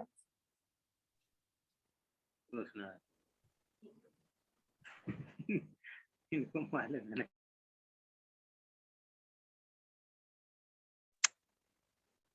क्योंकि बहुत सारे क्वेश्चंस हो जा रहे थे तो ढूंढना पड़ रहा है अभी कौन सा वाला क्वेश्चन। सॉरी आपका टाइम लिया। रेनू भाभी आपके लिए जल्दी से मैं सवाल पूछ लेती हूँ। आपका इतना बड़ा ग्रुप बन रहा है ना, तो आप कैसे डाउनलाइन के साथ कनेक्ट रह पाते हैं? क्योंकि यहाँ पे बहुत सारे लोग हैं जिनके ग्रुप्स बन रहे हैं, तो उनको भी एक हेल्प मिल जाएगी कि डाउनलाइन से किस तरह से आप कनेक्टिविटी बना पा रहे हैं, है ना। तो थोड़ा सा आप बताइए कि किस तरह कनेक्ट हो पा रहे हैं। हाँ, अब तो ग्रुप भी आप आज सब तो ठीक है, काम भी ठीक हो रहा था, अब ग्रुप बढ़ रहा है तो यही है, मतलब अपने नीचे लोगों से बात करते रहना है ना। जैसे हफ्ते में वो बना लिया कि मैंने आज 2-3 लोगों से आज बात करनी है, 2 लोगों से आज बात करनी है, तो इस तरह से हफ्ते में मतलब सारे लोग कवर हो जाते हैं। और जिस दिन हमारी मीटिंग होती है, जिस दिन हमारी जैसे थर्सडे मीट होती है, फ्राइडे मीट होती है, हमारी संडे की होती है, तो ये जो हमारी मेन मीटिंग होती है उस दिनों मतलब उस दिन हम सबको कॉल करके मीटिंग के लिए वो इनवाइट करते हैं, तो उस बहाने थोड़ा-थोड़ा बात भी जाती है, ठीक है ना? जैसे मतलब हमने लोगों को किस तरह से मतलब काम के लिए मोटिवेट करें। मीटिंग में रहेंगे तो वो हमसे ज़्यादा सीखेंगे, क्योंकि बहुत लोगों को वो सुनेंगे। इसलिए अधिकतर मतलब उनको मीटिंग में रहने के लिए उनको कॉल करना, उनको मीटिंग की ये लिंक शेयर करना और उनसे इस तरह से बात करते रहना। इस तरह से अपने ग्रुप के लोगों को मतलब मैनेज करना। और खासकर जो ज़्यादा एक्टिव जो काम के प्रति ज़्यादा एक्टिव है, इंटरेस्टेड है, तो उससे मतलब ज़्यादा बातें उससे, क्योंकि सामने वाला अगर आपसे बात करने में इंटरेस्ट ले रहा है, तो उससे बात करने में अच्छा भी लगता है। तो भी ठीक है, फिर उससे भी उसका काम कैसे बढ़ेगा, वो भी अपनी टीम को कैसे हैंडल करेंगे, तो उनको भी कुछ-कुछ छोटे-मोटे टिप्स अपने हिसाब से जैसा समय सही लगता है, वो उनको देते रहें। तो इस तरह से मैं अपने लोगों से मतलब अपनी टीम के लोगों से लेडीज़ों को मतलब मैं ही बात करती हूँ, फिर जेंट्स से तो मेरे हस्बैंड बात करते हैं, ये उनको मैनेज करते हैं। और लेडीज़ से मतलब मैं ही कोशिश करती हूँ कि सभी लोगों को मतलब कवर कर लूँ। कोई मतलब ऐसा ना हो कि किसी से 1 महीना भर बात ही नहीं हो पाई, ऐसा कोई नहीं होता है। मतलब सबसे बात करने की कोशिश करती हूँ कि मेरे सबसे बात हो जाए। Thank you. जी, बहुत बढ़िया। क्योंकि ये बिजनेस ही अपलाइन और डाउनलाइन का है। हाँ, प्रोडक्ट्स का तो जरूर है। रिलेशन बनाना बहुत ज्यादा जरूरी है, अगर हम बात नहीं करेंगे तो नहीं हो पाएगा। और उन्होंने बताया कि थर्सडे की मीटिंग में उनको बताती हूँ, तो उन्होंने स्मार्टली ये आंसर भी दे दिया कि हाँ, मैं अपना तो कनेक्ट करके रखती हूँ, लेकिन अपलाइन से भी कनेक्ट करवा देती हूँ मीटिंग्स के थ्रू, है ना। तो सभी लोग लेडीज को सीखने का मौका मिला होगा यहाँ पर कि इतनी तेजी से वो कैसे बढ़ रहे हैं, है ना। बिल्कुल। तो नेक्स्ट क्वेश्चन हमारा रहेगा और सभी के लिए कॉमन रहेगा, तीनों पैनलिस्ट के लिए हमारे। और तो सबसे पहले यहाँ पर हम संदीप जी के पास जाएंगे। तो संदीप जी स्पॉटलाइट पे आ जाएंगे और तीनों पैनलिस्ट के लिए कॉमन क्वेश्चन होगा। तो सभी लोग संदीप जी के बाद अपना अपना आंसर रेडी रखिएगा। संदीप जी आप सुन पा रहे हैं? हाँ जी सर, सुन रहा हूँ सर। तो संदीप जी, हमारा जो न्यूट्रीलाइट ब्रांड है, that is the best of the best. नहीं, हम कहते हैं कि माँ के दूध के बाद अगर कोई प्योर चीज है इस दुनिया में तो न्यूट्रीलाइट है, नहीं, क्योंकि बाहर सब कुछ पॉल्यूटेड है। अगर बाहर सप्लीमेंट्स बिक भी रहे हैं मार्केट के, तो अभी मैं एसोचैम की रिपोर्ट पढ़ रहा था, वो बता रहे थे 70% जो मार्केट में बिकने वाले सप्लीमेंट्स हैं वो नकली हैं। पता ही नहीं है लोगों को, लोग खरीदने में लगे हैं, कोई जिंक खरीद रहा है, मल्टीविटामिन खरीद रहा है, लेकिन असली जो मिलेगा वो यही मिलेगा, राइट। तो आपसे मेरा सवाल ये रहेगा संदीप जी की अगर आपको एक या दो लाइन में न्यूट्रलाइट को बताना है तो क्या आप बोलेंगे न्यूट्रलाइट के बारे में? एक दो लाइन की बात है सर, ये मैं ये बोलूंगा सर, न्यूट्रलाइट अमेजिंग है सर, क्योंकि मतलब ये समझ लीजिए कि हम बहुत सारे लोगों की हेल्प कर सकते हैं सर इसके थ्रू, क्योंकि हमारी भी, मैंने जब मुझसे सर इंट्रोड्यूस हुआ तो मेरी बहुत हेल्प हुई न्यूट्रलाइट के थ्रू, और मुझे लगता है कि हम मतलब दुनिया में बहुत सारे लोगों की हेल्प कर सकते हैं सर, और ये मुझे बहुत अच्छी लगती है ये बात कि हम लोगों की थैंक यू हेल्प सो कर मच। सकते हैं। Thank you Sandeep ji, Yes, sir. बहुत Yes, बढ़िया। sir. देखिए न्यूट्रलाइट के थ्रू आपने बताया कि बहुत सारे लोगों की आप हेल्प कर सकते हैं। सेम क्वेश्चन हम लेते हुए चलते हैं कैलाश पाठक जी और बीना मैम के पास। न्यूट्रलाइट को एक या दो लाइन में आपने बताना है तो कैसे बताएंगे? माना आपको अपने कस्टमर को बताना है तो क्या आप बताएंगे? न्यूट्रलाइट के बारे में अगर हम एक लाइन में एक बात करें तो न्यूट्रलाइट अमृत है। अगर आप इसका कोई भी प्रोडक्ट ले लें, उसको अगर आप यूज कर रहे हैं तो वो हमारी बॉडी के लिए अमृत के समान है। अगर उससे आपके शरीर में फायदा नहीं हुआ है, पहले तो ये पॉसिबल ही नहीं है कि न्यूट्रलाइट लेके आपके शरीर में फायदा नहीं हुआ है, बट किसी कस्टमर से अगर आप बात कर रहे हैं कि अगर आप उससे कह रहे हैं कि अगर आपको इसके साथ फायदा नहीं हो रहा है, तो जो हमारी रिफंड पॉलिसी है वो इतनी अच्छी है कि वो कस्टमर्स को ट्रस्ट करने के लिए मजबूर कर देती है कि ये इतनी बड़ी बात कह रहे हैं कि 30% यूज करो और उसके बाद पैसा वापस ले लो। तो इसलिए मैं तो कहूंगी कि न्यूट्रलाइट हमारे जीवन में अमृत के समान है। पाठक जी। हाँ जी सर, बिल्कुल, थैंक यू। मैम ने बहुत जबरदस्त बात कही। एक तो रिफंड पॉलिसी है, दूसरा मैं तो उससे ये कहता हूँ कि आप गूगल खोलो और उसमें लिखो कि वर्ल्ड्स नंबर 1 फूड सप्लीमेंट, तो सबसे ऊपर में न्यूट्रलाइट ब्रांड आता है ना। एक दूसरा मैं उससे कहता हूँ कि आज तक कौन सी न्यूट्रास्यूटिकल कंपनी के लिए जो है आपके डिस्कवरी चैनल ने क्या कोई प्रोग्राम बनाया है? तो वो कहता है कभी नहीं बनाया है। तो मैं उससे कहता हूँ देख, जब डिस्कवरी को अगर इसके लिए प्रोग्राम करना पड़ा तो इसका मतलब कुछ तो बात है। Thank you sir. Thank you so much. आपने बहुत शॉर्ट में और एक एक दो लाइन में अपनी बातें रखी। तो अगले पार्टिसिपेंट के पास हम जाएंगे। सेम क्वेश्चन रिपीट होगा रेनू मैम और गोपाल जोशी जी के पास। न्यूट्रलाइट के बारे में एक या दो लाइन आप क्या बताएंगे? न्यूट्रलाइट वास्तव में मतलब आज के समय में न्यूट्रलाइट जैसी चीज अगर हम लोगों को मिल रही है ना, तो इससे बड़ा मतलब यह है कि जितना आप अपने पेरेंट्स पे भरोसा करते हैं, अपने पेरेंट्स को जैसा मानते हैं वैसे ही आप न्यूट्रलाइट को माने। क्योंकि पर्सनली मैं अपना भी अनुभव शेयर करूँ आपको, बहुत छोटी मोटी वैसे बड़ी दिक्कतें पहले की वैसे ऐसा नहीं थी, लेकिन थी छोटी मोटी शरीर में, जैसे दर्द है ना, थकान लगना, इस टाइप की थी ना। और मतलब आज के टाइम पे ना बच्चों को ना हस्बैंड को ना मुझे ऐसी कोई दिक्कत नहीं है। हम टचवुड कब से डॉक्टर के पास भी नहीं गए, हमें ये भी याद नहीं है। तो मतलब बहुत बढ़िया, आज के समय में कोई वर्ड नहीं है, मतलब न्यूट्रलाइट के बारे में बहुत बढ़िया चीज है। Thank you sir. मैं बताऊं तो एक्चुअली हम लोग इसी न्यूट्रीलाइट के चॉकलेट ड्रिंक के सहारे, कांडपाल सर हमारे घर पे आए हुए थे। हमारे बच्चे एक्चुअली, हम पहाड़ से प्लेन को इधर को आए थे। यहाँ की आबो हवा, यहाँ का वातावरण, यहाँ की गर्मी जो भी थी बच्चों को सूट नहीं करती थी, कहने का मतलब है। तो बच्चे अक्सर कभी बुखार कभी जुकाम, आए दिन बुखार जुकाम इनको होते रहता था। हम साउंड डॉक्टर के यहाँ पर्ची लगाने में ही रहते थे, कहने का मतलब फोन करके वहां पर्ची लगवा देते थे। मैं तो पिथौरागढ़ ही था। मिसेज कहती थी आज भाई फलाने बच्चे को हो गया, आज छोटे को हो गया, आज बड़े के हो गया। हम कहते साउंड डॉक्टर के यहाँ पर्ची लगाओ, और साउंड डॉक्टर शायद मेरे अंदाज से बच्चों का अच्छा डॉक्टर माने जाते हैं यहाँ पर। तो ये वहां ले जाती थी, बच्चे कुछ दिन ठीक हो जाते थे, फिर महीने भर बाद फिर और वही दिक्कत हो जाती थी। तो कांडपाल सर जब हमारे घर पे आए, कांडपाल सर ने कहा कि भाई आप एक चॉकलेट ड्रिंक करके आता है। कांडपाल सर लगातार, हम एक्टिव नहीं हुए थे तो अक्सर वो आया करते थे, घर पे आते थे, कभी साबुन कभी कुछ ना कुछ प्रोडक्ट हमको देते थे, और बातचीत भी करते रहते थे कि भाई ये है प्रोडक्ट, ये है फलाना है, मतलब सब कुछ बताते रहते थे हमको। तो उन्होंने कहा भाई बच्चे अगर आपके बीमार रह रहे हैं तो आप चॉकलेट ड्रिंक करके आता है इसमें, उसको आप बच्चों को दो, दूध के साथ दो या वैसे दो, जैसे उनको टेस्ट अच्छा लगता है उनको उसको खिलाओ। हमने बच्चों को जब चॉकलेट ड्रिंक खिलाया तो लाजवाब, बिल्कुल इसका परिणाम मतलब बहुत ही बढ़िया रहा। टचवुड, ऊपर वाले की कृपा से इस एमवे कंपनी के चॉकलेट ड्रिंक से हमारे बच्चे स्वस्थ रहे।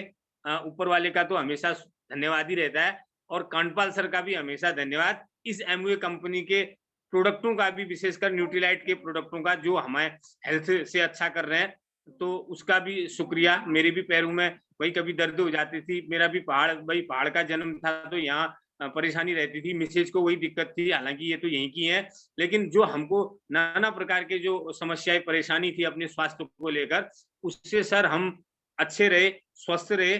स्वास्थ्य ही धन है कहा गया। जब हम अच्छे स्वस्थ रहते हैं, हमारा मानसिक भी अच्छा काम करता है, हम दिमाग से भी स्वस्थ रहते हैं। जब हम तन से स्वस्थ रहते हैं तो मन से भी स्वस्थ रहते हैं, और अपने कार्यों पे भी स्वस्थ रहते हैं, और लोगों को उस चीज के बारे में बताने में भी स्वस्थता हमको रहती है। कहने का मतलब है, कल ही हम कहीं पर पार्टी में कह रहे थे, कोई एक बंदा हाँ एमवे में आता तो है, एक ग्लूकोजामाइन करके, एक मेरा दोस्त था, वो मेरे को 1 महीने के लिए ग्लूकोजामाइन दे गया, ऐसा कहने लगे। वो मेरे को ठीक नहीं हुआ कहने लगे। फिर 1 महीने बाद फिर वो दोस्त कुछ दूसरा प्रोडक्ट लेके, दूसरी कंपनी का प्रोडक्ट लेके मेरे पास आता है, कहते हैं कि साहब ये प्रोडक्ट है, अब इसको लो आप। मैंने कहा भाई साहब बिल्कुल वो दोस्त आपका बहुत अच्छा होगा, और लेकिन देखिए 1 महीने वो ग्लूकोजामाइन लाते हैं, फिर अगले महीने वो BLC कोई दूसरी कंपनी का नाम बता रहे थे, उसका प्रोडक्ट लेके आते हैं। तो मतलब मैंने कहा भाई आप इसी प्रोडक्ट को देखिए, जो एमवे का ग्लूकोजामाइन है, इस पर बिल्कुल आप 100% बिलीव कीजिए। इस पर आपके दोस्त का ही बिलीव नहीं रहा, तो वो दोस्त आपको कैसे बता पाएगा, जब आपने उस प्रोडक्ट को यूज नहीं किया होगा, आपको अंदर से बिलीव नहीं होगा, तो आपका वो बिलीव जो है ना, जो अंदर से काम करता है, यानी जो आप सत्य बातें बोलते हैं कही जाती हैं, जब आप सही बोलते हैं तो नाभि से जब आप बोलोगे तो आपकी नाभि से बोला गया शब्द दूसरे की नाभि तक जाता है, वही काम करता है कहते हैं। मतलब एक तो गले से बोल देते हैं हाँ ठीक है करके, एक जो व्यक्ति बिल्कुल यूज किया हुआ होगा, प्रैक्टिकली जो व्यक्ति होगा, तो वो कहने का मतलब है वो नाभि से बोलेगा, वो दूसरे की नाभि तक वो शब्दावली जाएगी। तो कहने का मतलब है कि न्यूट्रीलाइट पर हमको इतना बिलीव है कि हम बिल्कुल नाभि से बोलते हैं, दूसरे व्यक्ति की नाभि तक वो बातें जाती हैं, और वो उसको लेता है, अच्छा फील करता है। Nutrilite very very nice, thank you. बहुत बढ़िया, और बहुत जबरदस्त तरीके से सारे लोगों ने अपनी बात रखी, और प्रोग्राम करीब मुझे लग रहा है 10:35 तक करीब चलेगा, या 10:40 मैक्सिमम हम क्लोज कर देंगे। तो 10:21 हो चुका है, तो कोशिश करेंगे 10:35, अदरवाइज 10:40 में हम लोग क्लोज कर ही देंगे, है ना। क्वेश्चंस कुछ कम भी करने पड़े तो कम कर लेंगे, फिर नेक्स्ट टाइम वो रहेगा, क्योंकि बहुत लंबा नहीं करेंगे। और देखिए कुछ लाइन्स आप ये करिए ना, जब आप इस बिजनेस को सीख रहे हैं, कर रहे हैं, तो आपको अपने कस्टमर के सामने या फिर नए व्यक्ति के सामने ज्यादा चांस नहीं मिलता है। आजकल कोई ये नहीं चाहता कि लंबे टाइम तक किसी के साथ बैठे, आपको टू द पॉइंट रहना है। और अगर आप उसके सामने कुछ स्पेसिफिक बातें रखना चाहते हैं, तो बहुत साल पहले हम लोगों ने किसी मीटिंग में सुना था कि न्यूट्रीलाइट दुनिया में एक ही है। मतलब आप अपनी बात को वहां पर उसके सामने रखेंगे और जबरदस्त तरीके से रखिए, मतलब ऐसा रखिए कि कुछ उसको अलग लगे, है ना। नहीं तो फिर क्या है, दुनिया में बहुत सारे लोग हैं, मतलब जो सप्लीमेंट के बारे में बात कर रहे हैं या वो कर रहे हैं, बट यू आर डिफरेंट। और सब लोगों ने यहाँ पर जानदार तरीके से, शानदार तरीके से अपनी बात रखी। नेक्स्ट क्वेश्चन हम लोग ले चलेंगे, उससे पहले एक इंफॉर्मेशन है, कल पेस मीटिंग होगी, जबरदस्त तरीके से प्रमोट करिए। और आज हम लोगों से सवाल पूछ रहे हैं, कल हम लोगों से कल हमारे ऊपर सवाल होंगे। और तो गगन भैया और ममता भाभी, देखिए बहुत ह्यूज ऑर्गेनाइजेशन है उनकी, और उन्होंने हमको चांस दिया है। तो आप एक एक बंदे को अपने ग्रुप में कॉल करके, क्योंकि प्रमोशन का तरीका क्या होता है, एक लिस्ट बनाइए और उनको कॉल करिए, मैसेज करिए, लेकिन मैसेज सफिशिएंट नहीं है, कॉल करना जरूरी होगा उसके बाद। तो कर दीजिए और फायदा मिलेगा। ओके, क्योंकि कहा जाता है biggest promoter builds the biggest business. आज जितने लोगों ने इस मीटिंग में भरे होंगे लोगों को, उनको फायदा हो रहा होगा, ऐसे ही और मीटिंग्स में भी रहता है। तो अगला सवाल देखिए हमारे हम लोग ले चलेंगे पाठक जी की तरफ को, और ये नेक्स्ट क्वेश्चन है पाठक जी से और बीना मैम से कि तो आप लोगों में से पाठक जी, मुझे लगा आप इसका आंसर देंगे कि काउंसलिंग कितनी जरूरी है हमारे बिजनेस के लिए। हाँ, काउंसलिंग सर, मैं तो कहूँगा कि काउंसलिंग मतलब बहुत ही इम्पोर्टेंट फैक्टर है सर, इसमें, क्योंकि होता क्या है कि जो हम लोगों ने अभी तक सीखा है, आप लोगों से ही हम लोग सीख रहे हैं बार बार, कि हम लोगों को अपना दिमाग नहीं चलाना होता है ना। तो यहाँ पर तो क्या है कि क्योंकि हम लोग अपना दिमाग चलाएंगे तो वही वाली बात है कि हम अपने दिमाग से जहाँ पहुँचने वाले थे वो तो पहुँच चुके हैं। तो अब क्योंकि अपलाइन के दिमाग से अगर हम लोग चलेंगे तो ज़रूर अपलाइन जहाँ पर है वहाँ तक हम लोग ज़रूर पहुँचेंगे। एक दूसरा, बहुत बार क्या होता है कि हम लोगों को ये लगता है कि हम लोग बहुत मेहनत कर रहे हैं, पता नहीं बिज़नेस क्यों नहीं चल रहा है, या पता नहीं क्यों लोग ग्रुप में ऐड नहीं हो रहे होते हैं। तो वहाँ पर क्या होता है कि थोड़ा फ्रस्ट्रेशन या नेगेटिविटी जो आती है, तो उसके लिए अगर हम वहाँ पर हम काउंसलिंग करें, तो बहुत सारे लोग तो ये होते हैं कि उस समय ये बात करते हैं कि नहीं, अब क्या कहें, किससे कुछ हो नहीं रहा है। लेकिन मुझे ये लगता है कि उस टाइम में हमें ज़्यादा काउंसलिंग की ज़रूरत होती है कि वो हमें उस चीज़ से बाहर निकाल सकते हैं, या हम कोई भी चीज़ हो सकता है हमको लग रहा है वो बहुत अच्छी तरह से कर रहे हैं, तो वो हमें गाइड कर सकते हैं, एक अच्छा गाइडेंस दे सकते हैं कि उस चीज़ को कैसे किया जाना है। तो ये इसलिए मुझे लगता है कि काउंसलिंग बहुत ज़रूरी है, और काउंसलिंग से एक बेनिफिट ये भी होता है सर, कि होता है क्या कि हमारी चीज़ें स्ट्रीमलाइन हो जाती हैं। बहुत बार हम लोग हस्बैंड वाइफ होते हैं, अलग-अलग चीज़ें सोच रहे होते हैं, और हम लोग आपस में वो चीज़ें डिस्कस नहीं कर पाते हैं, जो काउंसलिंग के टाइम में हमारे जो काउंसलर होते हैं, वो हमसे बातचीत करके उस चीज़ों को डिस्कस करवाते हैं सर। Thank you sir. जी, बहुत बेहतरीन तरीके से बहुत शॉर्ट टाइम में आपने अपनी बात रखी। और काउंसलिंग का ये रहता है कि आप अपने एक्टिव अपलाइन से टच में रहिए, और महीने में 2 बार 3 बार जितना बार वो कर सकते हैं वो करिए। एटलीस्ट 2 बार तो करना ही करना है, राइट? ताकि आप किस डायरेक्शन में जा रहे हैं वो आपको भी पता रहे, और अपने डाउनलाइंस को भी आपने कनेक्ट कराना है। ओके, तो कुछ क्वेश्चंस को हम लोग क्या कर रहे हैं, कट शॉर्ट कर रहे हैं, क्योंकि अदरवाइज टाइम ज्यादा होगा। वो भी इम्पोर्टेंट क्वेश्चन है नो डाउट, लेकिन किसी को पता नहीं चलेगा कि किस क्वेश्चन को बाहर किया जा रहा है। ओके, तो यहाँ पर नेक्स्ट क्वेश्चन हमारा रहेगा रेणु भाभी से, और हेमा उनसे सवाल करेंगी। तो क्वेश्चन हमारा ये है, एक मिनट हम क्वेश्चन को ढूंढ लेते हैं। ओके, हाँ, या रेणु भाभी, आपके लिए ये क्वेश्चन सेलेक्ट किया गया है। अब यहाँ पे बहुत सारे लोग हैं जिनको इस सवाल का जवाब भी चाहिए कि होम टीम को कैसे स्ट्रॉन्ग करें। क्या ये इतना ज्यादा जरूरी है? टीम को कैसे स्ट्रॉन्ग करें? जी बताइए। होम टीम को कैसे स्ट्रॉन्ग करें? सबसे जी। तो पहली बात तो यह है कि आप अपने रिलेशन ऐसे बना दीजिए ना कि जैसे आपका बेस्ट फ्रेंड से आप बातें करते हैं ना, बिल्कुल जैसे हेमा मैम का फोन आता है तो हेमा मैम से बात करने में ऐसा लगता है कि सारी बातें उड़ेल दो। कुछ ऐसा नहीं लगता है कि यार इनसे नहीं कहनी चाहिए। तो इस तरह से अपने रिलेशन वो कर दो अपने टीम के लोगों से कि वो आपके साथ मतलब सारी बातें आपकी शेयर हो, एक दूसरे के मतलब सपनों के बारे में, एक दूसरे के मतलब किस तरह से मतलब ये अपने जो टीम के लोगों को आपने पहचाना है कि मतलब क्या इसके सपने हैं, कैसा ये बंदा है, मतलब कि क्या ये चाह रहा है। तो इस तरह से मतलब अपने लोगों से मतलब बात लगातार करते रहें और उनको प्रोडक्ट ठीक है, उनकी जो नीड है, उनकी नीड के हिसाब से उनको प्रोडक्ट प्रोवाइड कराएँ। तो जिससे क्या होगा कि मतलब वो अपना वो यूज़ करेंगे, उनको उससे फ़ायदा होगा तो उनका बिलीव बढ़ेगा।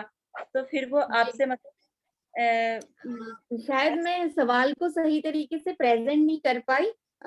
मैं ये कहना चाह रही थी भाभी कि जैसे आप और भैया मिल करके अपनी होम टीम को स्ट्रॉन्ग कर रहे हैं, ऐसे ही यहाँ पे बहुत सारे कपल्स होंगे।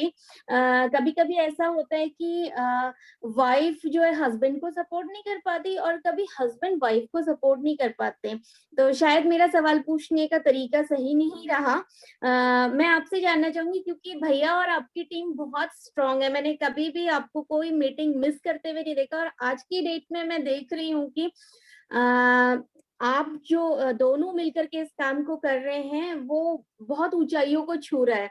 तो आप दोनों में इतनी अच्छी बॉन्डिंग कैसे रहती है, तो ये थोड़ा सा बताइएगा अपने सारे लिसनर्स को। हम दोनों बॉन्डिंग पता है क्या है, पहले मतलब नेटवर्किंग पहले से ही जानते हैं। जैसे शादी से पहले भी मैं नेटवर्किंग को जानती हूँ और इवन हमारी शादी भी नेटवर्किंग की वजह से हुई है। मतलब पहले जिस काम को करते थे तो उसमें भी अच्छे लेवल में थे, तो वहीं से हमारी पहचान भी हुई। तो शादी भी मतलब नहीं तो कहाँ पिथौरागढ़, कहाँ रामनगर, ऐसा कोई मतलब किसी ने वो भी नहीं कराया, इंट्रोड्यूस भी नहीं करा। तो पापा इनको जानते थे तो इनको ठीक लगे, और बाकी हमने फैमिली वगैरह भी नहीं देखी। तो हम दोनों की मतलब पहले से मेंटालिटी नेटवर्किंग को लेके पॉजिटिव रही है कि मतलब ये एक ऐसा सिस्टम है जिससे कि पैसा कमाया जा सकता है। अब जो पहले की नेटवर्किंग में थी तो इतना ही था कि पैसा कमाया जा सकता है, और जब हम इसमें इसमें आए तो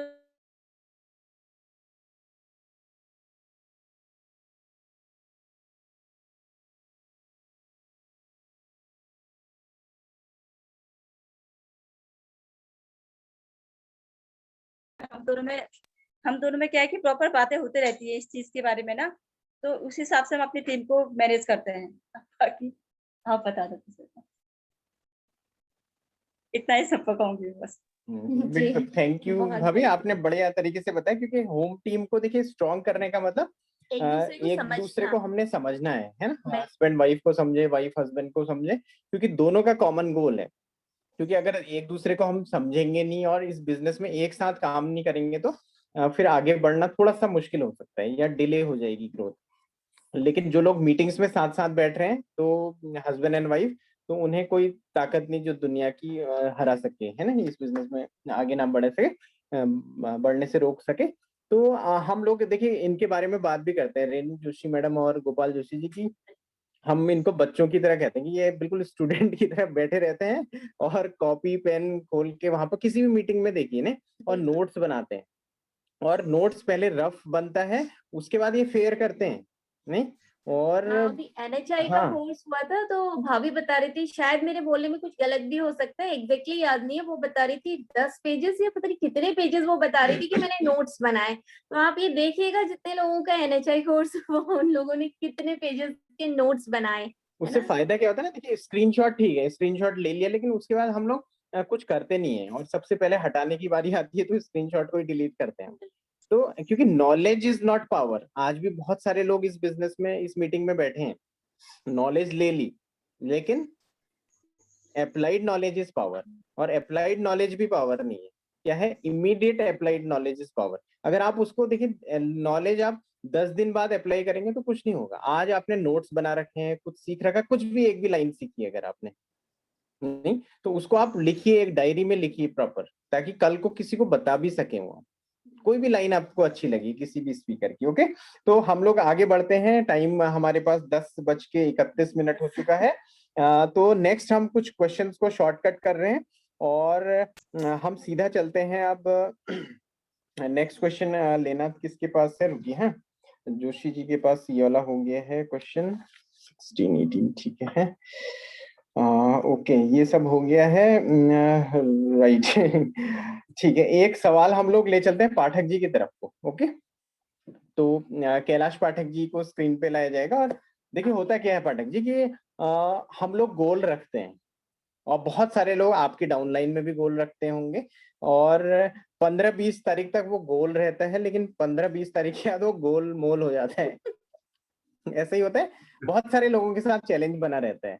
और तो आप ये बताइए कि किस तरीके से गोल को हमें सेट करना है, किस तरह से गोल को पूरा करना है, कैसे एफर्ट्स करने हैं, कुछ उसके बारे में बताइए। जी, थैंक यू सर। गोल के बारे में खैर आपने ही हम लोगों को सिखाया है, क्योंकि मेरे तो सारे वर्ड्स लगभग वही होते हैं जो आपके हैं। तो तो हम लोग का इनिशियली हम लोग गोल बनाते हैं कि सबसे पहले जैसे डाउनलाइन का हम लोग गोल बनाते हैं कि किसको 3% पहुंचाना है, किसको 6% पहुंचाया जा सकता है। और वो गोल उनको भी हम लोग मतलब बताते भी हैं कि तुम्हारा गोल इस बार जो है 3% का गोल है ना? तो जब भी हमारी बातें होती हैं उन लोगों से, तो उनको भी हम बताते हैं कि हाँ, इस बार आपका 3% का गोल है और ये करना है। तो फिर उनसे लिस्ट लेना और उन लोगों को बातचीत करना, फिर उनके लिए प्लान दिखाना भी हो सकता है, या वो खुद से भी प्लान दिखाते हैं तो उनका फॉलो अप करना हो सकता है।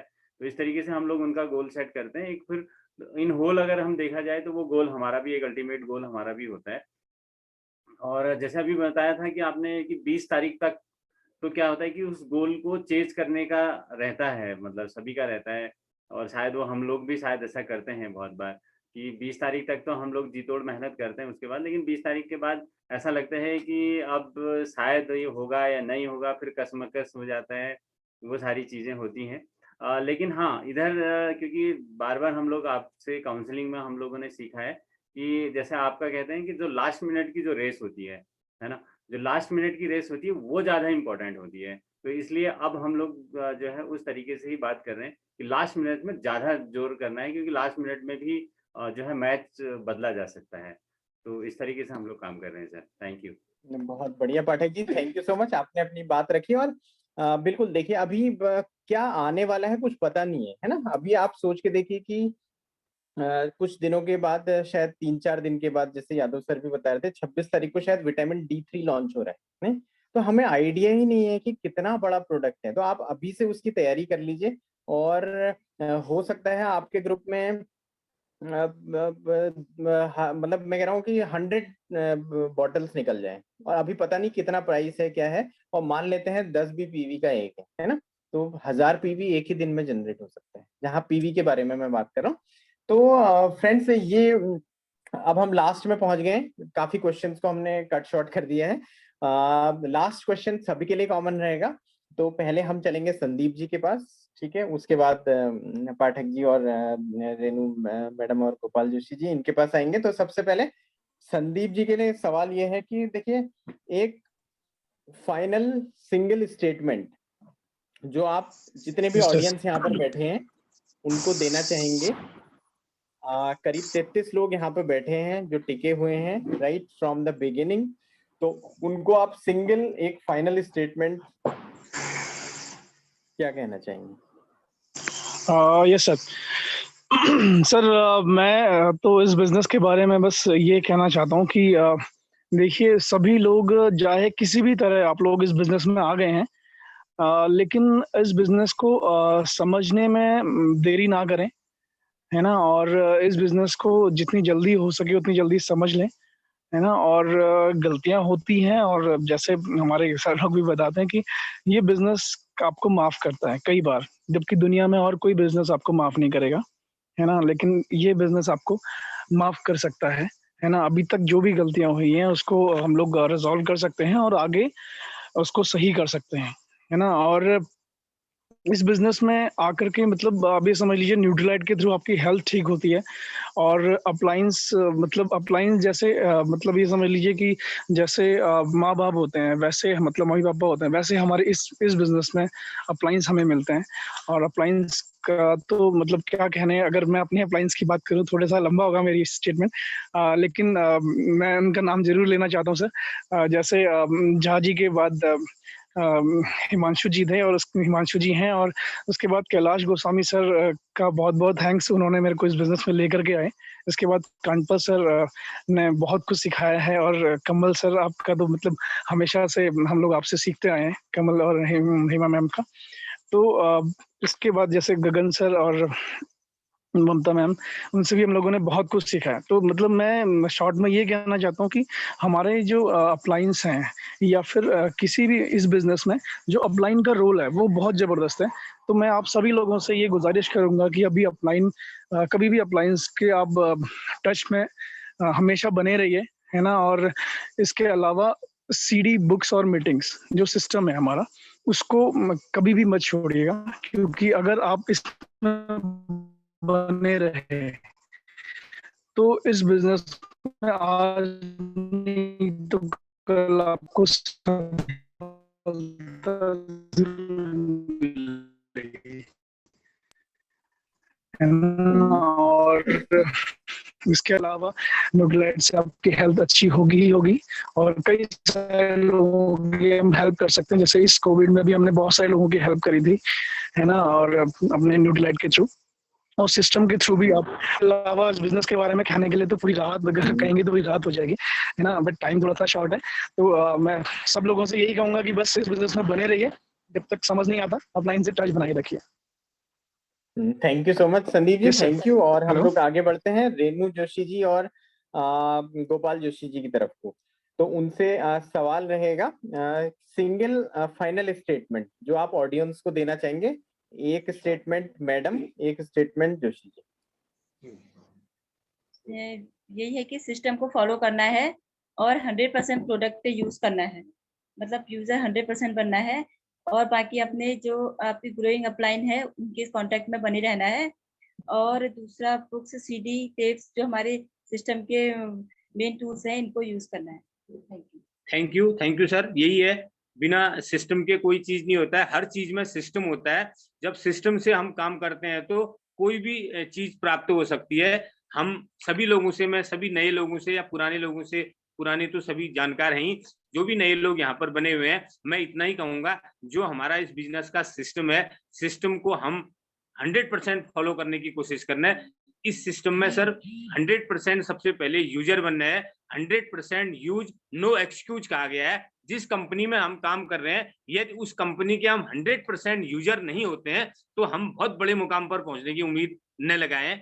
नंबर दूसरा, मीटिंग्स, जो भी हमारी मीटिंग्स होती हैं, जब भी हमको समय मिलता है, मैं काफी लोग जो भी हमारे ग्रुप में हैं, बैंक मैनेजर वगैरह भी हैं, उन लोगों से भी कहते रहता हूं कि सर जब भी फुर्सत में रहते हैं तो मीटिंग में आइए, कोई दिक्कत नहीं। जिस दिन आपको फुर्सत नहीं होती है, आप नहीं आ पाए, तो कोई यहाँ पर बॉस नहीं है, नो बॉस नो लॉस का ये सिस्टम है। कोई आपसे ये कहने वाला नहीं है कि आज क्यों नहीं आए, आज कहाँ गए थे। ऑफिस में हम 5 मिनट भी अपने मीटिंग्स में देर विलंब रहते हैं तो जो भी साहब लोग हैं सभी कहने लग जाते हैं, भाई इतनी देर हो गई, कहाँ गए थे। मतलब यहाँ पर हमसे कोई कहने वाला नहीं है। ईमानदारी से हम हर दिन मीटिंग में बैठे। उसके बाद जो बुक्स वाली बात है, बिल्कुल बुक्स बहुत मतलब बहुत बड़ी हैं। ये इंटरनेशनली बुक्स हैं जो रॉयल्टी पर चलती हैं। इन बुक्सों से वास्तव में अपार ज्ञान आता है। हर दिन हम 15 मिनट से आधा घंटा तक बुक्स को अवश्य पढ़ें। और चौथी बात, जो हमारी ग्रोइंग अपलाइन है, उससे हम दिन में एक बार बातचीत कम से कम जरूर करें। ग्रोइंग मीन्स जिसका बिजनेस हर महीने बढ़ रहा है, वो ग्रोइंग नहीं होती है मेरे हिसाब से। जो प्रॉपर सिस्टम फॉलो कर रहा है, सिस्टम में है, वो ग्रोइंग है सर। ये चीजें यदि हम सिस्टम फॉलो करें, सभी लोग जो भी यहाँ पर नए हैं, यदि हम सिस्टम में बने रहें तो आपने नॉट आउट रहना। वही गगन जी का बात फिर ध्यान आ जाता है, सिस्टम में बने रहिए और नॉट आउट रहिए और आपकी जीत निश्चित होगी। थैंक यू, बहुत बहुत धन्यवाद। बहुत बढ़िया रेणु मैम और गोपाल जोशी जी। तो अभी तक 33 लोग नॉट आउट है यहाँ पर, सबने डायमंड जाना है। अब हम यही सवाल को ले चलते हैं कैलाश पाठक जी और बीना मैम। तो शॉर्ट में आप बताएंगे एक सिंगल स्टेटमेंट में, दोनों को एक एक स्टेटमेंट बताना है, जो फाइनल मैसेज आप देना चाहेंगे अपने ऑडियंस को। सर फाइनल में मैं ये कहना चाहती हूँ कि इस बिजनेस में अगर आप एंटर हो गए हैं तो ये खरगोश और कछुए की जैसी रेस है। खरगोश की तरह फटाफट भागना है और बिजनेस छोड़ के नहीं जाना है। आप कछुए की तरह धीरे धीरे सतत इस बिजनेस में लगे रहिए और अपने प्रयासों को करते रहिए। और अपलाइन का हाथ ऐसे पकड़िए, आंख बंद करके, जहां आपको अपलाइन ले जा रहा है उसके पीछे पीछे आप चलते रहिए। तो बिजनेस आपका हम जरूर ग्रो करेगा, जरूर आप ऊंचाइयां छुएंगे। जी बहुत बढ़िया, बहुत बढ़िया। तो मेरा तो स्टेटमेंट यही है। वैसे तो सब कुछ सबने बता दिया है, सब विद्वान लोग बैठे हैं यहाँ पर। तो मैं तो ये कहूँगा कि अगर ये बिजनेस आपको मिल गया है तो ये मान के चलिए कि ऊपर वाले की मंशा ये है कि आप सबसे पहले अपनी जिंदगी बदले, और जिनको ये बिजनेस नहीं मिला है उन लोगों की जिंदगी बदलने के लिए आप काम करें। Thank you. Thank you so much. और बहुत जबरदस्त तरीके से आप लोगों ने बात रखी। काफी क्वेश्चंस थे, BWW सिस्टम से भी रिलेटेड थे, है ना, और भी सारी चीजें थे। कुछ नहीं हो पाए कवर, कोई बात नहीं। और अगली बार मतलब जब कभी इस तरह का सेशन होगा तो और लोगों को मौका मिलेगा, तो सब लोग तैयारी करके बैठेंगे आज। लेकिन जितने स्पीकर्स हमारे बीच थे, they our amazing. Sandeep Chaunia ji, Kailash Pathak ji, Beena ma'am, Renu Joshi madam और गोपाल जोशी जी। और ये लोग तैयारी के साथ नहीं बैठे थे, अगेन मैं बता रहा हूँ। देखिए, इन्होंने प्रेजेंस ऑफ माइंड का यूज किया। इन्होंने, जिसको हम एक्सटेम्पोर बोलते हैं ना, स्कूल वगैरह में होता था कि आपको स्टेज में बुला दिया जाता था और आपसे कहा जाता था इस टॉपिक पे बोलना है, माना फेथ पे बोलना है या कुछ भी बोलना है, और आपको 1 मिनट में बोलना होता था। या आपको तेंदुलकर शब्द दे दिया गया तो आपको तेंदुलकर के बारे में 1 मिनट में बोलना है। तो ऐसे ही देखिए, इन लोगों को कितना ज्यादा कॉन्फिडेंस के साथ ये यहाँ पर बोले, नहीं क्यों? क्योंकि वो दिल से बोले, कोई डर नहीं था कि कोई झूठ बोलना है, कुछ करना है। और एकमात्र हमारा ही बिजनेस दुनिया में ऐसा है जो सच से चलता है, सच्चाई से। यहाँ कोई झूठ नहीं बोलते, राइट? अगर आप देखिए, सब कुछ मतलब कुछ भी होगा तो अब फाइनली हम लोग इसको रैप अप करते हैं। जितने स्पीकर्स थे अगेन हम लोग थैंक यू कहना चाहेंगे, हेमा और हम, और ललिता मैडम का भी थैंक यू, क्योंकि देखिए हम लोग तो बोल रहे हैं, क्वेश्चंस हम लोगों ने तैयार कर रखे हैं, स्पीकर्स भी यहाँ पर आंसर दे रहे हैं, बट ललिता मैडम ने भी क्या किया, सारे लोगों को स्क्रीन पे लाने का भी काम किया नहीं, और उनसे भी अभी शाम को ही हमने कहा था, तो वो एकदम कभी मना नहीं करते, और स्पॉटलाइट पे लाने वाला काम भी बिल्कुल अटेंटिव होता है कि हम उनका नाम बुला रहे हैं किसी का, है ना, कैलाश पाठक जी का, और वो उनको स्क्रीन पे तुरंत ला पा रहे हैं। तो ये पूरा टीम वर्क है, आप सब लोग बेमिसाल हैं, आप सब लोग जबरदस्त हैं, हमें पता है सबने बड़े बड़े पिन्स अचीव करने हैं इस बिजनेस के अंदर, और जितने लोग यहाँ पर टिके हैं, कोई लोग हो सकता है नेटवर्क इशू के कारण ना हो, सब लोग चैंपियन हैं, तो हमें पता है आप लोगों ने इस बिजनेस में प्लेटिनम, एमरल्ड, डायमंड जाना ही जाना। तो इसके साथ ही हम लोग इस मीटिंग को फिनिश करते हैं, और कल की मीटिंग में मिलेंगे। कल की मीटिंग में 8:30 का प्रोग्राम रहेगा, नहीं? ओके, तो मिलते हैं कल फिर से। गो डायमंड एवरीबॉडी। सभी लोग, और आज के जितने भी लोग थे उनको हमने ये सोच के नहीं सुना कि वो यहाँ पे 15% है या ये परसेंट है। मैं दिल से बताऊं तो आज की डेट नोट कर लीजिए, 21/6/21 है, और जिस दिन आप लोग डायमंड बनेंगे और इस तरीके की कोई मीटिंग रखी जाएगी, तो इस दिन को जरूर याद रखिएगा कि हेमा ने बोला था कि आप सभी लोग डायमंड जा सकते हैं, और जाएंगे जरूर। Thank you so much. Thank you so much. Go diamond. Thank you sir. Thank you sir. Go crown. Go Crown. Definitely. Thank you to all the speakers. तो क्लोज किया जाए, क्लोज हम लोग करते हैं, कल फिर मिलेंगे। खाना नहीं खाया तो पेट महाराज बोल रहे होंगे भैया कब छोड़ोगे, इसलिए खाना टाइम पे खाना है मीटिंग से पहले। सर मीटिंग तो 12 बजे खत्म होने वाली थी। निर्जला एकादशी जिसने खाना खाया तो चलेगा, भगवान विष्णु प्रसन्न हो जाएंगे। सर अभी 1.5 घंटा चलिए, बहुत बढ़िया। चलिए हम लोग इसको बाइंड अप करते हैं। Thank you so much. Thank you.